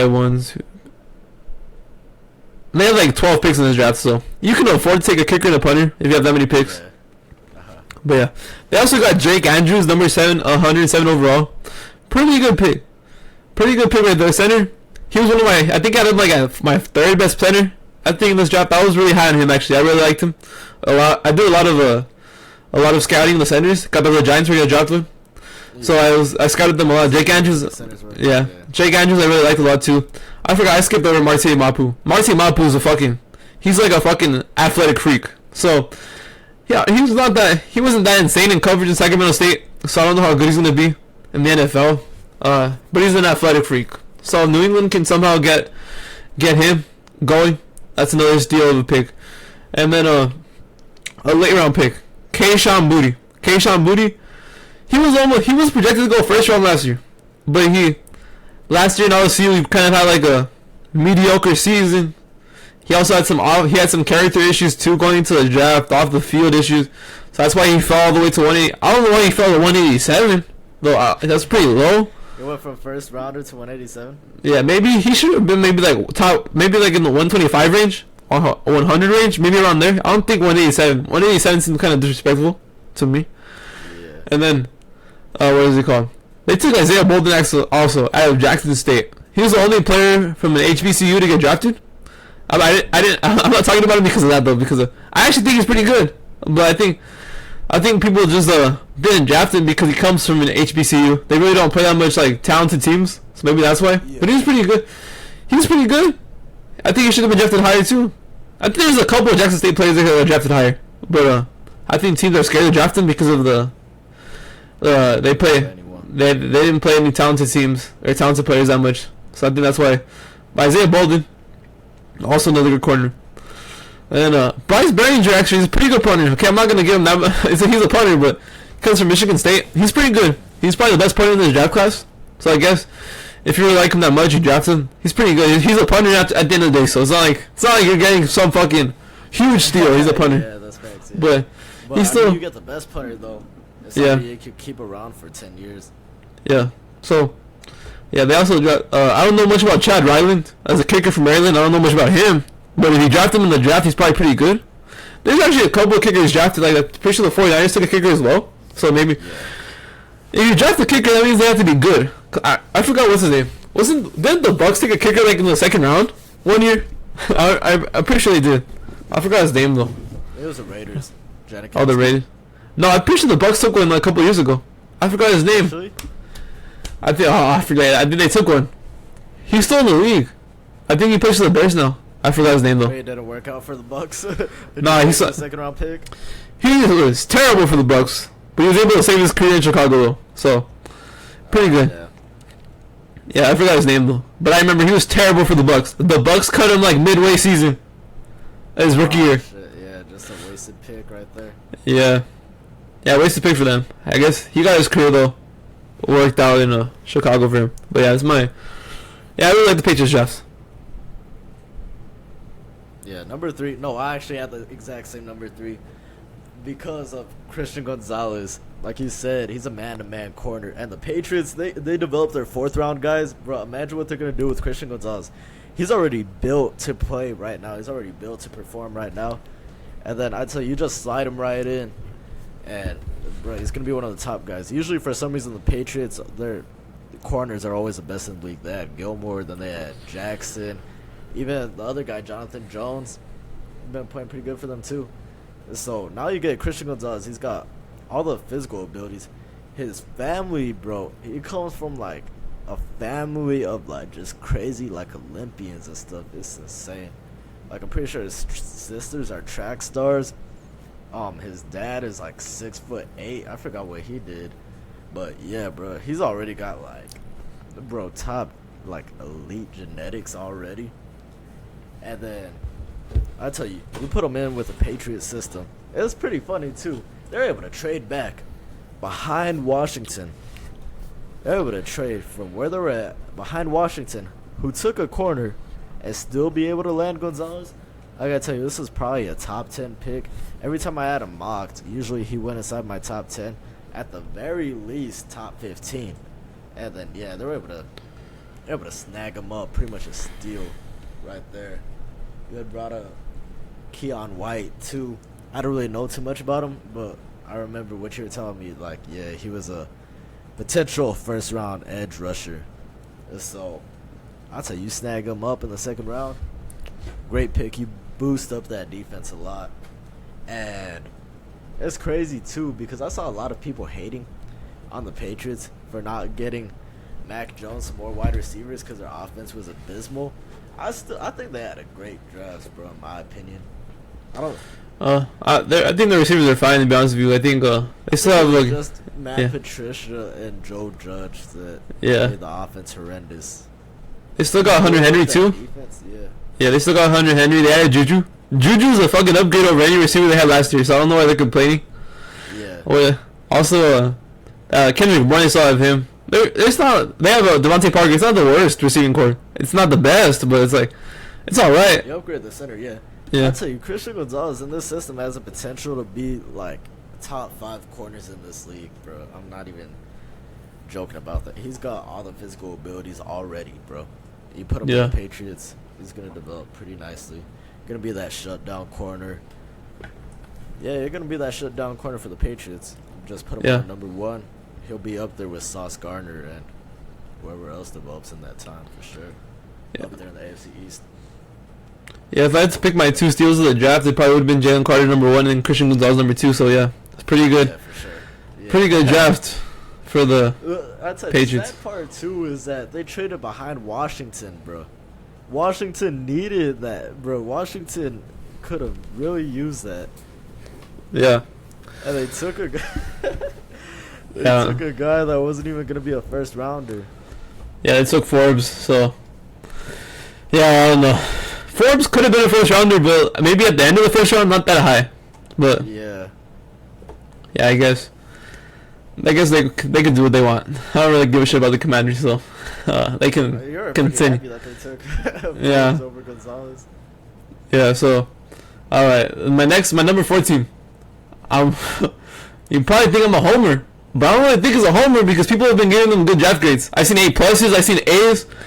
I'm picking the New York Giants. The New York Giants got Deontay Banks in the first round. We traded up one spot, but it's not the biggest deal in the world. Apparently, the Raiders are trying to trade up for him. The Chiefs are trying to trade up. The Cowboys too. So, I guess you have to do what you have to do to get #1. You get your #1 to get your player. To get your player. So they got their player, Deontay Banks. Deontay Banks fits perfectly with Wink Martindale's system. He's a man corner. He's the type of guy Wink Martindale needed for his cornerback room. He reminds me a lot of Marlon Humphrey. I'm not saying he is going to be Marlon Humphrey. Well, actually, he could be Marlon Humphrey because Marlon Humphrey hasn't been playing that good the last couple of seasons. Like, the last 2 years, not much. But Yeah. he could be Marlon Humphrey because that's how good Deontay Banks was in college. At least in college. Like, he was locking up people. Marvin Harrison Jr. had his worst college game against Deontay Banks. His worst collegiate game has been against Deontay Banks. So that's pretty good. Junior too, bro. That's Yeah. for sure NFL prospect right there. Yeah, so that's already pretty good for Deontay Banks playing against him. So he has a perfect scheme fit already. And in the second round, there's a lot of people saying that we could take this man in the first round. He was my #1 center in the draft. I had him, then I had Joe Tippmann, and then I had Andrews, who the Patriots took. Joe Tippmann went to the Jets, but I thought John Michael Schmitz. He reminds me a lot of Creed Humphrey. He could be a steal like Creed Humphrey, to be honest with you. Creed Humphrey, the Chiefs took him in the second round. He could be a steal like that. I think at worst, John Michael Schmitz is like an above average center. And that's pretty good. That's all you really need at center. You don't need some like world beater center. You don't really need that. Above average is pretty fine. If at worst you're getting an above average center, that's already pretty good. So I think at worst he's gonna be above average, but his peak he could be an all pro center like Creed Humphrey. So yeah, pretty good pick right there. They got him number 57 overall. Number 57. Feels a position of need too. Yeah. Yo, build that interior of the O-line now. You already got the tackle sealed up. Now you build up in the interior. Yeah, that was pretty good. And then in the third round, we traded up and we got Jalen Hyatt. Jalen Hyatt was my 6th. I forgot what he was. Yeah, third rounder. I forgot what he was at. Second, damn. Nah. That's crazy. Nah, we got him like 10 picks into the third round too. So it's pretty crazy. We traded up from 89 to 73 and we got Jalen Hyatt. It was pretty crazy. I don't know how he fell that hard. Like, I understand he played in Tennessee's offense, but you have to have the confidence that you can develop him to become something. Because it's like, there's some guys I don't even know why they went ahead of him. Like I'm not going to disrespect anybody, but like Rashee Rice to the Chiefs, Jalen Hyatt is better. Like, Yeah. Bro, like Tank Dell. One of the top performers in the damn draft, or in the college football last year. Yeah, he was I forgot, what was that award called? The Fred Buntekoff award winner or something? Oh, it's like for the best wide receiver in the nation or something like that. He won that award. He had 5 touchdowns against Alabama. 5. So Jalen Hyatt, that's a steal. Like another player that got taken ahead of him. I haven't talked about Houston's draft, but Tank Dell. Tank Dell is basically the worst Jalen Hyatt. Like people want to talk about how Jalen Hyatt just goes deep. Tank Dell is fucking 5'8" and he just goes deep. He's even worse, and he got taken higher than him. Damn. At least Hyatt's got some height to him, but like, yeah, Hyatt was a steal at third round. Steal. Mel Kiper, Daniel Jeremiah, and Tom McShay, all the 3 players that we took, they were top 45 players in their big board, and we got them all 3 of them, and we had picks 57 and pick 73, and they were top 45 players in all their big boards. So it's pretty crazy. But yeah. Also we got Eric Gray. Oklahoma running back. He's all right. Like obviously, it's not gonna be anything special. We got him at pick 172, but I probably would have put him like a running back 8, and I'm pretty sure he was like the 12th running back drafted. So there was some good value right there. We needed somebody to be behind Saquon. I think he's perfect to be behind Saquon. Like it's just really all he's gonna be used for is to catch a couple passes, run a couple carries. So it was pretty. I actually like that pick as well. And the pick I really liked, Javarius Owens. We got him before our last pick in the draft. I think I had him like at fucking my tight end. I had him at safety like number 6 for me personally, cause I made a whole list. I had him at safety 6. We got him at the last pick in the draft. So that's pretty. Maybe I was just a little too high on him, but I don't think he should have been the last pick in our last draft pick. Yeah, that's pretty crazy. Yeah. Like I think he could start. Like Like I think he's ready to play. That's what I thought, at least. I don't know. Like it's not he's not gonna be some fucking amazing player when he plays, but I thought he was ready to play. So yeah, but I'm not being a homer because I've seen a lot of people give us good draft grades. Like PFF A+, NFL A. What is it called? NFL Network. I don't say A- or some shit. So we had a pretty good draft. So I'm not just being a homer. Okay. Like I said, especially the first 3 rounds. The first 3 rounds, I think we just fucking hit them out of the ballpark. Nailed every single one of them. Yeah, no, they got their biggest position of needs too. Yeah. So. Jalen was an absolute steal. I actually really like that pick. One of my favorite picks out of the entire draft. Yeah, it was a pretty big steal. I thought he was gonna go second round. I thought he was gonna go like early second round. We got him in the I thought too.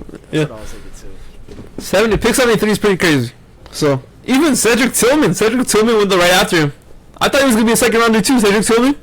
Tennessee, I thought it was gonna be second round too, but both of them fell. So, yeah.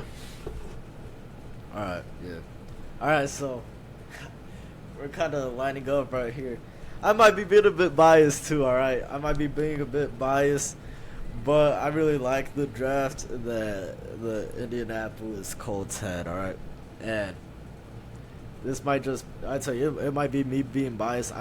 Honestly, I think it was a great draft all around because you get your franchise QB finally after all these years of a damn rotating QB carousel, bro. Finally get it saved. And for some reason, I don't know where all the Will Levis stuff came from, where pretty much people were thinking it was damn near a lock for Will Levis to go to Indy. I had always been torn, bro. I thought if they had the option, I said this in my last mock draft too. I thought long and hard about it too. I could have seen Will Levis being the pick, but I said it, bro. If it was up, I'll tell you, leave it up to Ballard and Steichen, man. It was gonna be Anthony Richardson, and that was the move that they made. I legitimately don't know where all the Will Levis hype came from, bro. It's funny because even Ballard had said it himself in like one of the pre-draft interviews. He's like, we got a player that all of a sudden we're like super high on, and I don't even know where that came from. It's like he had even shut that down. Really, I don't know if it was smoke or what, but it turns out he was probably being serious about that.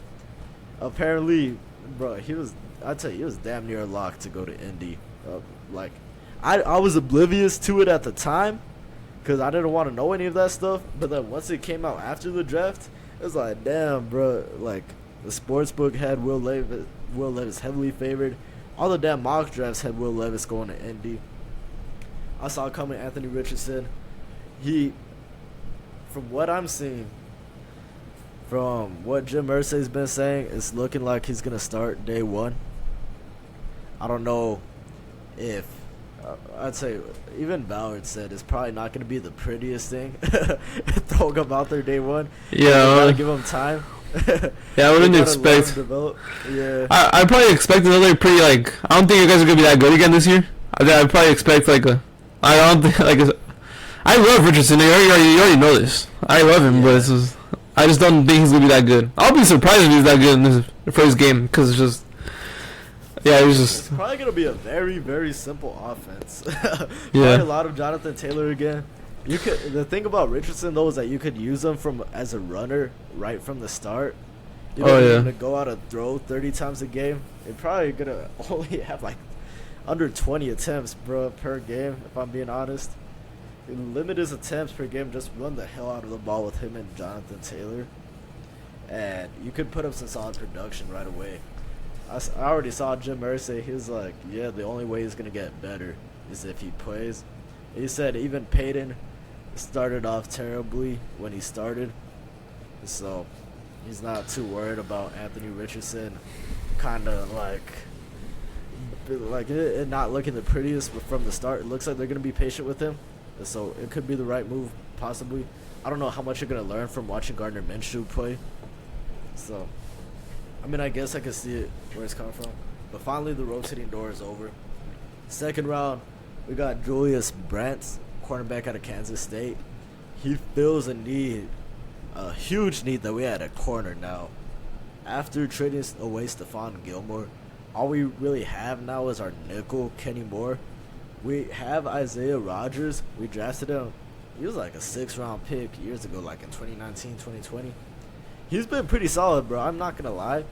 He's pretty solid. I like seeing him on the field. I think he's one of our better corners, even last year. But, yeah, we lost some players. We lost Stephon Gilmore. We lost this other cornerback, Brandon Faison.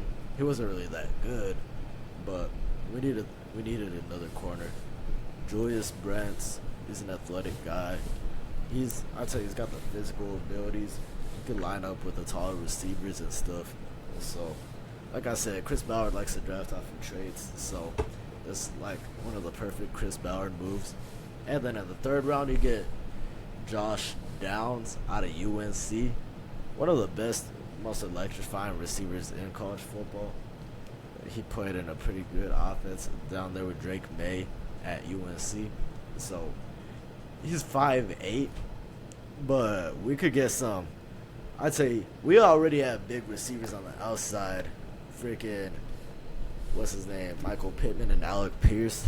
You put Josh Downs in the slot, kind of create some space, kind of get some explosive plays, is what that offense really lacked last year. A bunch of explosive plays.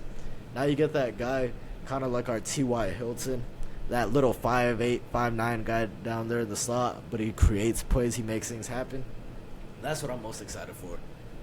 And it's going to be, I think in the future, look down 2-3 years down the line, it's going to be one of the best classes out of, like, everyone. I'm not sure how much of an impact it's going to create immediately. 2-3 years down the line, though, you'll look back at it. I think it's going to be A+. All right. Yeah. I have the Colts at 5, but you already put them, so I'm going to pick another team. So, I'll talk about a little bit of the draft, though. I really like Josh Downs. I had Josh Downs probably behind Jalen Hyatt in my receiving rankings. I probably had him like, I thought Downs was going to be like a 2nd-round pick too, early 2nd. He fell to the 3rd. Yeah. He reminds me a lot of Cole Beasley, though. That's who I really like. When I see Josh Downs, he reminds, even Jordan Addison. George Addison plays a lot like Cole Beasley. But this year's receiving draft wasn't really like, you weren't going to find a number 1 receiver. Maybe Njigba was the closest thing to the number 1 receiver, but not even him. Yeah. Was that he wasn't like a fucking for sure for number 1 receiver. So I really don't think none of these guys in the 1st round, or even the 2nd and 3rd, I don't really see any of them becoming number 1 receivers. But I think they'll be good compliments to the team. Like Downs is probably gonna play in the slot a lot. Like I said, he reminds me of Cole Beasley a lot. So yeah, I like the Downs pick, especially for the value. You got him at 79, and Julius Brents as well. Julius Brents had him. He was pretty high in my rankings too. Yeah, he's a very physical corner as well. Yeah. Like you said, Ursay drafted him off his trades mostly. Basically, he likes the trades about him. I think the best pick you guys made, like the steal, was I forgot his name. I don't know how to really say his name. Adetumiwa Adebora. I don't know how to say his fucking name. Yeah, he was what you're talking about. Yeah, it's from Northwestern, defensive tackle. Yeah, I think you guys got him like 110 or something like 105 or 105, something like that. Yeah, we had 12 draft picks, man. I thought he was gonna go 2nd or 3rd, higher 3rd, or I thought he was gonna go 3rd, early 3rd or late 2nd. You guys, it was a pretty good steal. I think he can develop really good. You develop him. Maybe he can maybe if DeForest Buckner wants to leave down the road, he could replace his production right there. So, yeah. I also like Jalen Jones, late. It was a 7th-round pick. Texas A&M quarterback. His stock fell a little bit. Like last offseason, he was projected to go like top top round draft pick, like number 1, number 2, number 3. Yeah. His play kind of declined. That's why he fell. All the way to the 7th? Yeah, he was pretty bad. But he has the traits though. Yeah, he has the traits to be. You can develop him maybe. It's a good value. But yeah. So I was gonna have the Colts, but you already picked the Colts. So I'm gonna stick with the Texans. I wasn't as high as you were on the Texans just because, like, obviously they got Stroud and Will Anderson. You can't mess those 2 picks up, but they traded their own first round pick next year, and I don't know who the fuck CJ Stroud's throwing to. Basically, I don't know. That's the thing. I was kind of like, because now they're kind of forcing themselves to. They can't have much patience with, like, Stroud. They're not gonna be too patient with him, bro. They're gonna expect him to go out there and do something next year. Their best receiving option is probably fucking Dalton Schultz. So,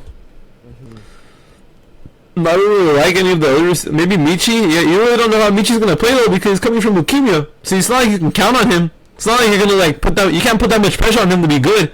He's basically coming into his rookie season and he's coming off of leukemia. So it's like, I don't like when Texans fans say, "Oh, we're getting Michi." Like, you don't even know how good Michi's gonna be. He's coming off leukemia. You can't put that much pressure on him to be that good automatically. Cause it's like, come on. I think you're thinking. That's crazy. Yeah. I think he was worried about other stuff more than football. Yeah, you're putting. Maybe he'll be productive. It's grateful to get back on the field. Yeah, he'll be productive, but it's not like you're gonna. I don't think you can count on him to be like the number 1 receiving option in his first season. Basically, his first season. So yeah. So obviously, like the Stroud pick is my number 1 quarterback. That was an A+ pick right there for me. Will Anderson, obviously, he was my second best player on the board for defensive wise, other than Jalen Carter. I had him. That's an A+ move too. So. But the only problem I had about that Will Anderson pick was obviously they traded their own first round pick. That really hurts this draft for me a little bit. Also, the later round picks, I do not like. Juice Scruggs, the center, number 62 overall, is a crazy reach. He should have been drafted like in the 100s. That's a crazy reach. Oh, crazy reach. I don't really like that pick. And then Tank Dell over the receivers that were on the board? No, I don't really like that pick either. Tank Dell's small as fuck. And he's not like Josh Downs. Like Josh Downs isn't like the best route runner, but he's decent right now. At least decent. You can maybe develop him down the road. Like, I probably would have took my chances on Josh Downs more than Tank Dell. Like, cause Tank Dell is fucking. He just goes deep, right?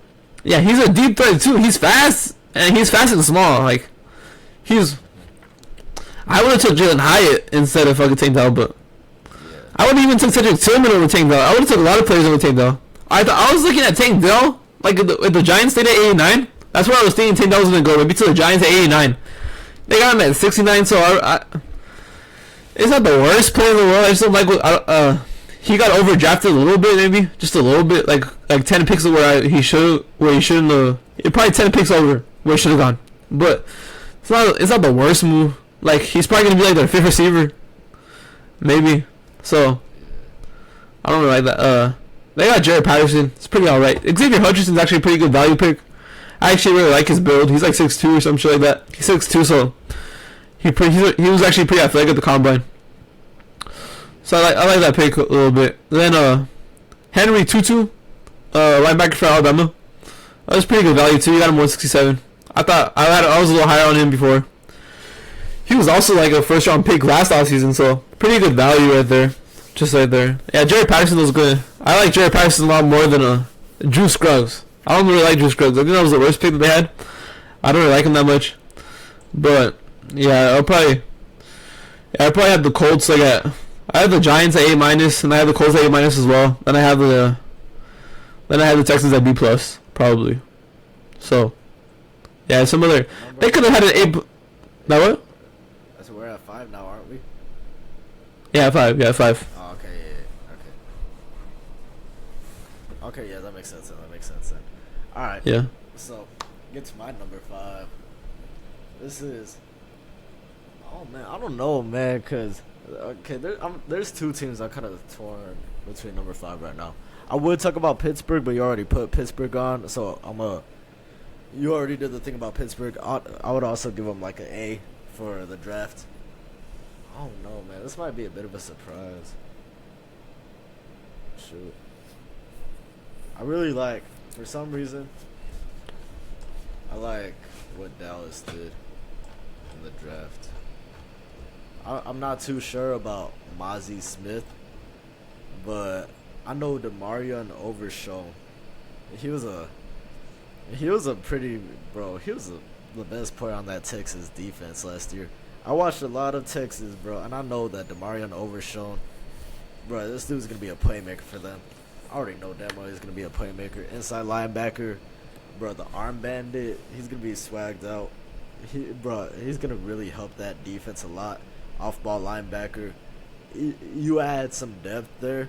He'll probably be able to start some games too. I wouldn't be surprised. Like, you can probably start him day one. He's just that great right now. I might just be hyping him up a little bit more because I'm a Texas fan and he got drafted to the Cowboys. But I've seen this dude play, bro. He's an elite talent. They also got another tight end after being jumped by Buffalo in the first round for Dalton Kincaid. I'm pretty sure that's who they wanted. But they were able to get Luke Schoonmaker. I'm not sure where he was supposed to get drafted or where he was ranked or what, but they get their tight end now. It feels in a position that they lost from Dalton Schultz, and I tell you, they bring in some extra weapons on offense. They did it. They passed on Michael Mayer in the first round. I don't know how smart that was, but I tell you, you get your tight end anyways. I tell you, I don't know if it was a reach or what. Schoonmaker, Demarion Overshown. Demarion Overshown, though, I think that was one of my favorite picks in the draft. And then also, late in the draft, what was it, like the 6th round? Something like that. They were able to bring in Deuce Vaughn, which he was one of the best running backs in the Big 12 last year. Probably second best behind Bijan Robinson, if I'm being for real.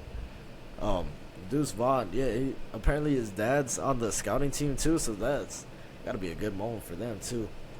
They lost Ezekiel Elliott and Tony Pollard. You don't know how productive he'll be coming back from that injury.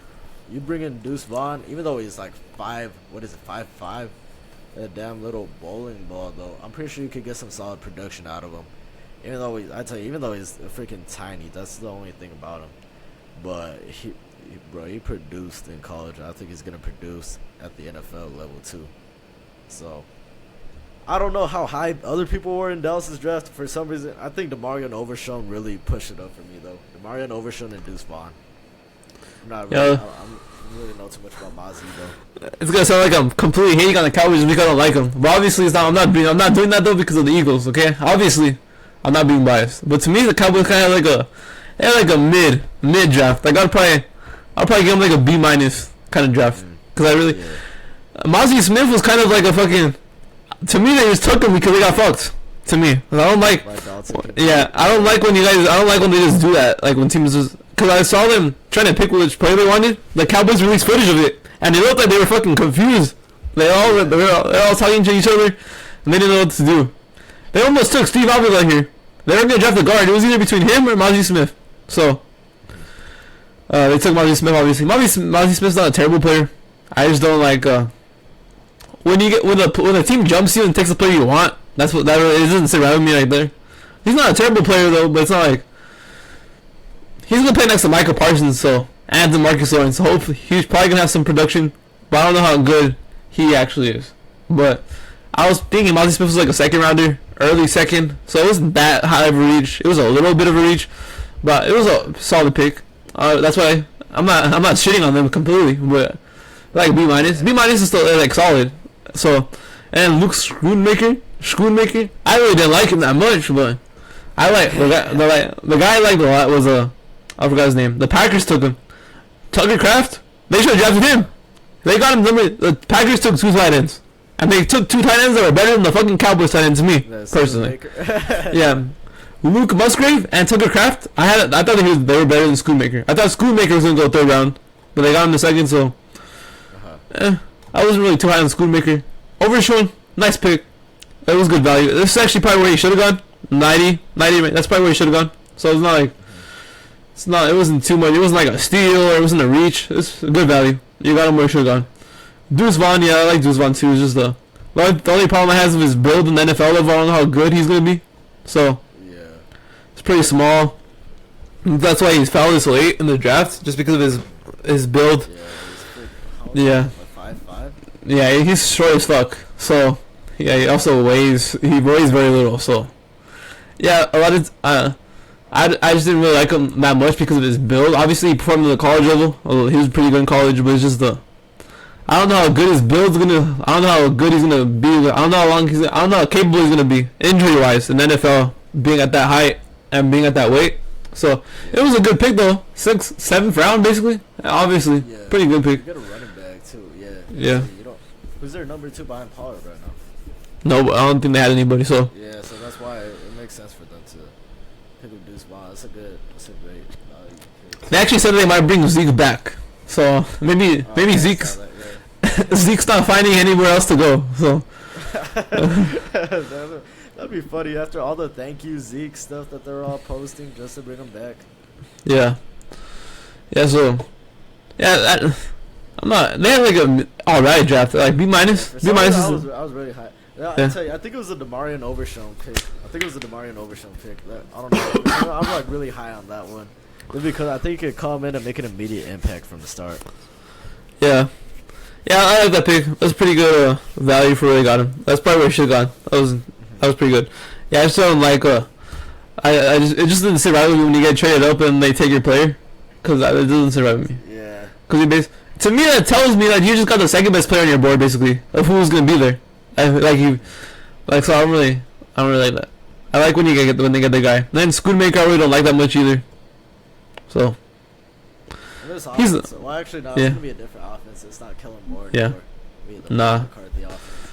Yeah, maybe Playmaker produces, but I'm not shitting on their draft. But it's just I just thought I had him in the middle. Like it's not a terrible draft, but it wasn't like, oh my god, yeah, the fucking best draft I've ever seen. But yeah, I had him at B minus. That's probably where I would put him. I want to talk about some of the other picks I liked. I'm not gonna go over everybody's draft. The Lions. I wanted to talk about some of the questionable picks. I don't really like the Lions first round. I want to get into some of the picks that I liked. Yeah. And then you said the Lions. I'm like, what? Yeah. I was scrolling through it. There's actually one pick I like from the Lions. Brian Branch at 45. Steal. I was a steal. Like maybe it's a. I still can't, like, people are saying like, if you like switch Brian Branch and Hendon Hooker in the first round, it doesn't look that bad. But to me, it still looks pretty bad, because if the Lions, if the Lions took Brian Branch at 12, I would be kind of surprised still. I guess it wouldn't be that bad.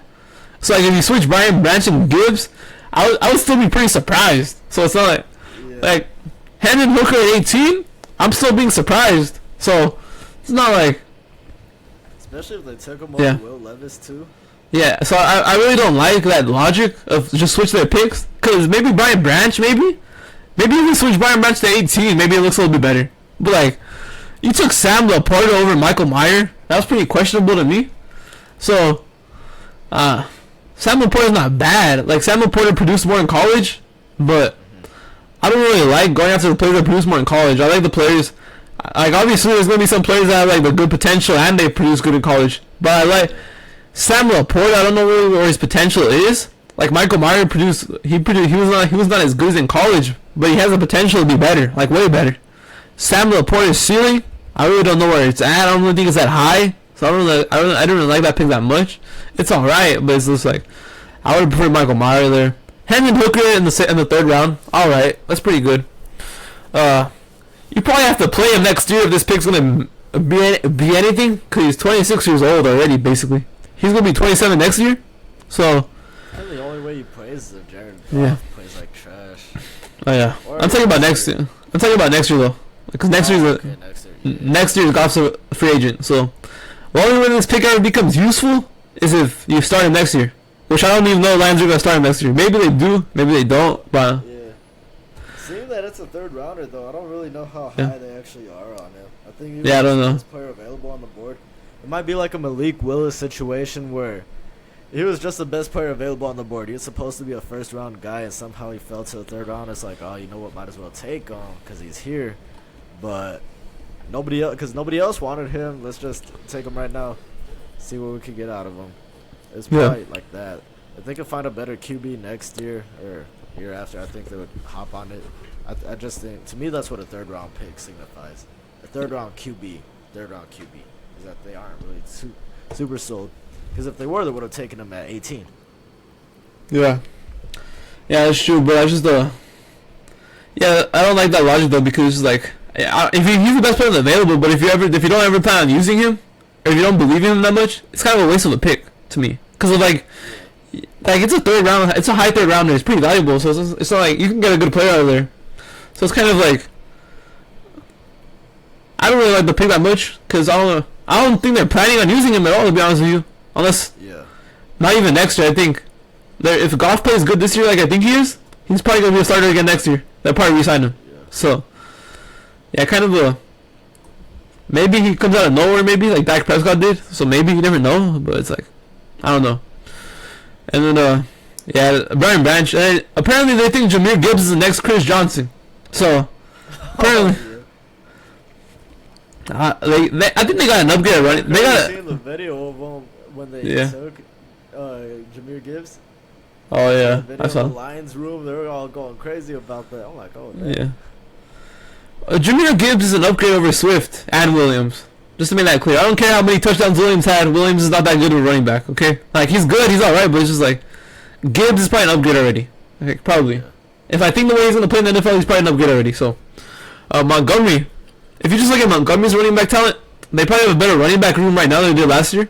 Even with Williams having a good season, the running back room is better. But I don't really think they needed to upgrade the running back room that much. So, I don't know.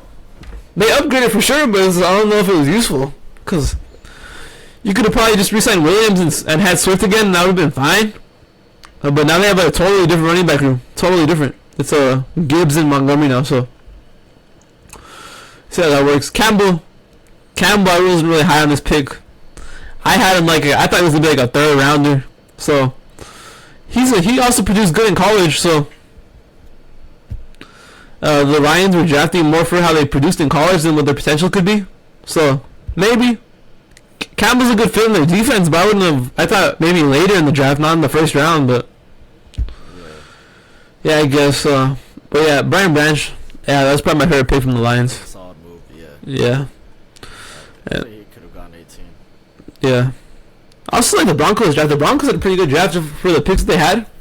They got Marvin Mims with their first pick. They added another weapon to offense. That's pretty good. Pretty solid. He'll probably be the third receiver. Drew Sanders. I've always talked a little bit about Drew Sanders. He's pretty. I had him as my linebacker 1. You got him at pick 67, so it's pretty good. And Riley Moss. I was hoping the Giants could maybe draft him. He's a quarterback safety hybrid. He's probably gonna play safety in the NFL. Maybe he plays corner for the Broncos, but I like him more at safety. But I think that could be a sneaky pick. And they got J.L. Skinner in the 6th round, I believe, or 5th. That's a steal. J.L. Skinner, the safety from Boise State. I had him as my safety 4, so that's a steal. So I actually like the Broncos draft for what they had. It was pretty solid for what they had. The Browns too. The Browns, they got some solid pieces to their team. They didn't have much picks either because of the Watson trade, but they got Tillman. Cedric Tillman. They added another weapon, a deep threat option for Watson. I think he's like 6'4", so it's pretty solid. The Siaki Ika, they needed more help in their D line. He's a big fat guy. You're gonna be able to put in the middle of the D line next to Tomlinson, so it's pretty solid. Yeah. Then they actually got some pretty solid linemen too. DeLon Jones, 111 overall. I thought DeLon Jones could be like a first round pick almost, late first rounder. They got him super late. And they also picked up Luke Weipler. I actually had him at center 4. You got him almost at pick 200, so it's pretty good. It's a pretty solid draft for the Browns. Then I want to talk about some questionable decisions here now. Actually, another pick I liked. One I want to bring up that I like real quick is Will Levis fall into the 2nd round. Tennessee trades up. I would have liked for them to have traded up in the 1st round. One, to save him from the embarrassment of being there in the whole draft room all night, bro, seeing his girl embarrass him on national television. And 2, also so they get that 5th-year option on him. Now, I'll tell you, I'm pretty sure Vrabel said it's going to be open competition between Levis, Willis, and, what's his name, Tannehill. Tannehill will probably be starting week 1. But now, if you're in another situation where like Tannehill goes down and you're forced to start one of these guys, you know what? You're not forced to start Malik Willis anymore. Or who the hell did they start in that Week 18 game? Josh Dobbs. Josh Dobbs. Yeah, you don't gotta start Josh Dobbs anymore. All right, now you could throw out Will Levis and okay, let's say he was supposed to be a top 10 pick. He was a lock to go top 10, pretty much. Lock to go top 10, and he slid all the way to the second round. He was a number 2 favorite at one point. You're able to get him in the second pick in the second round. I'll tell you, that's good value. It's a really high upside pick for Tennessee, especially in a division now. You got to worry about Anthony Richardson. You got to worry about C.J. Stroud. You've already had to worry about Trevor Lawrence. Now you got to, and then in the AFC conference too, you're competing with Josh Allen. You're competing with Pat Mahomes. You're competing with Joe Burrow, Deshaun Watson, Kenny Pickett if he could become anything. So you need to get yourself one of the younger guys, and this is a good move for Tennessee right there. Big guy, I think. I don't know. He might be a bust. He might be great, but for Tennessee, if he becomes great, that would be an absolute steal for them. Plus, you get Peter Skoronski too in the first round. Yeah, they're a pretty solid draft. I probably would have traded up for the first round too to draft him, but they couldn't do it. So yeah, I want to talk about Jonathan Mingo to the Panthers. I actually wanted the Giants to draft him on day 2. We ended up getting Jalen High. I actually liked Mingo more. I was pretty high on Mingo. I talked about him a lot before. I think he has the highest potential to be a number 1 receiver. Like his potential, I think he can get to number 1 receiver. That's how good I think he is. He has a solid ability, 6'2". He ran a pretty good 40. He reminds me a lot of AJ Brown.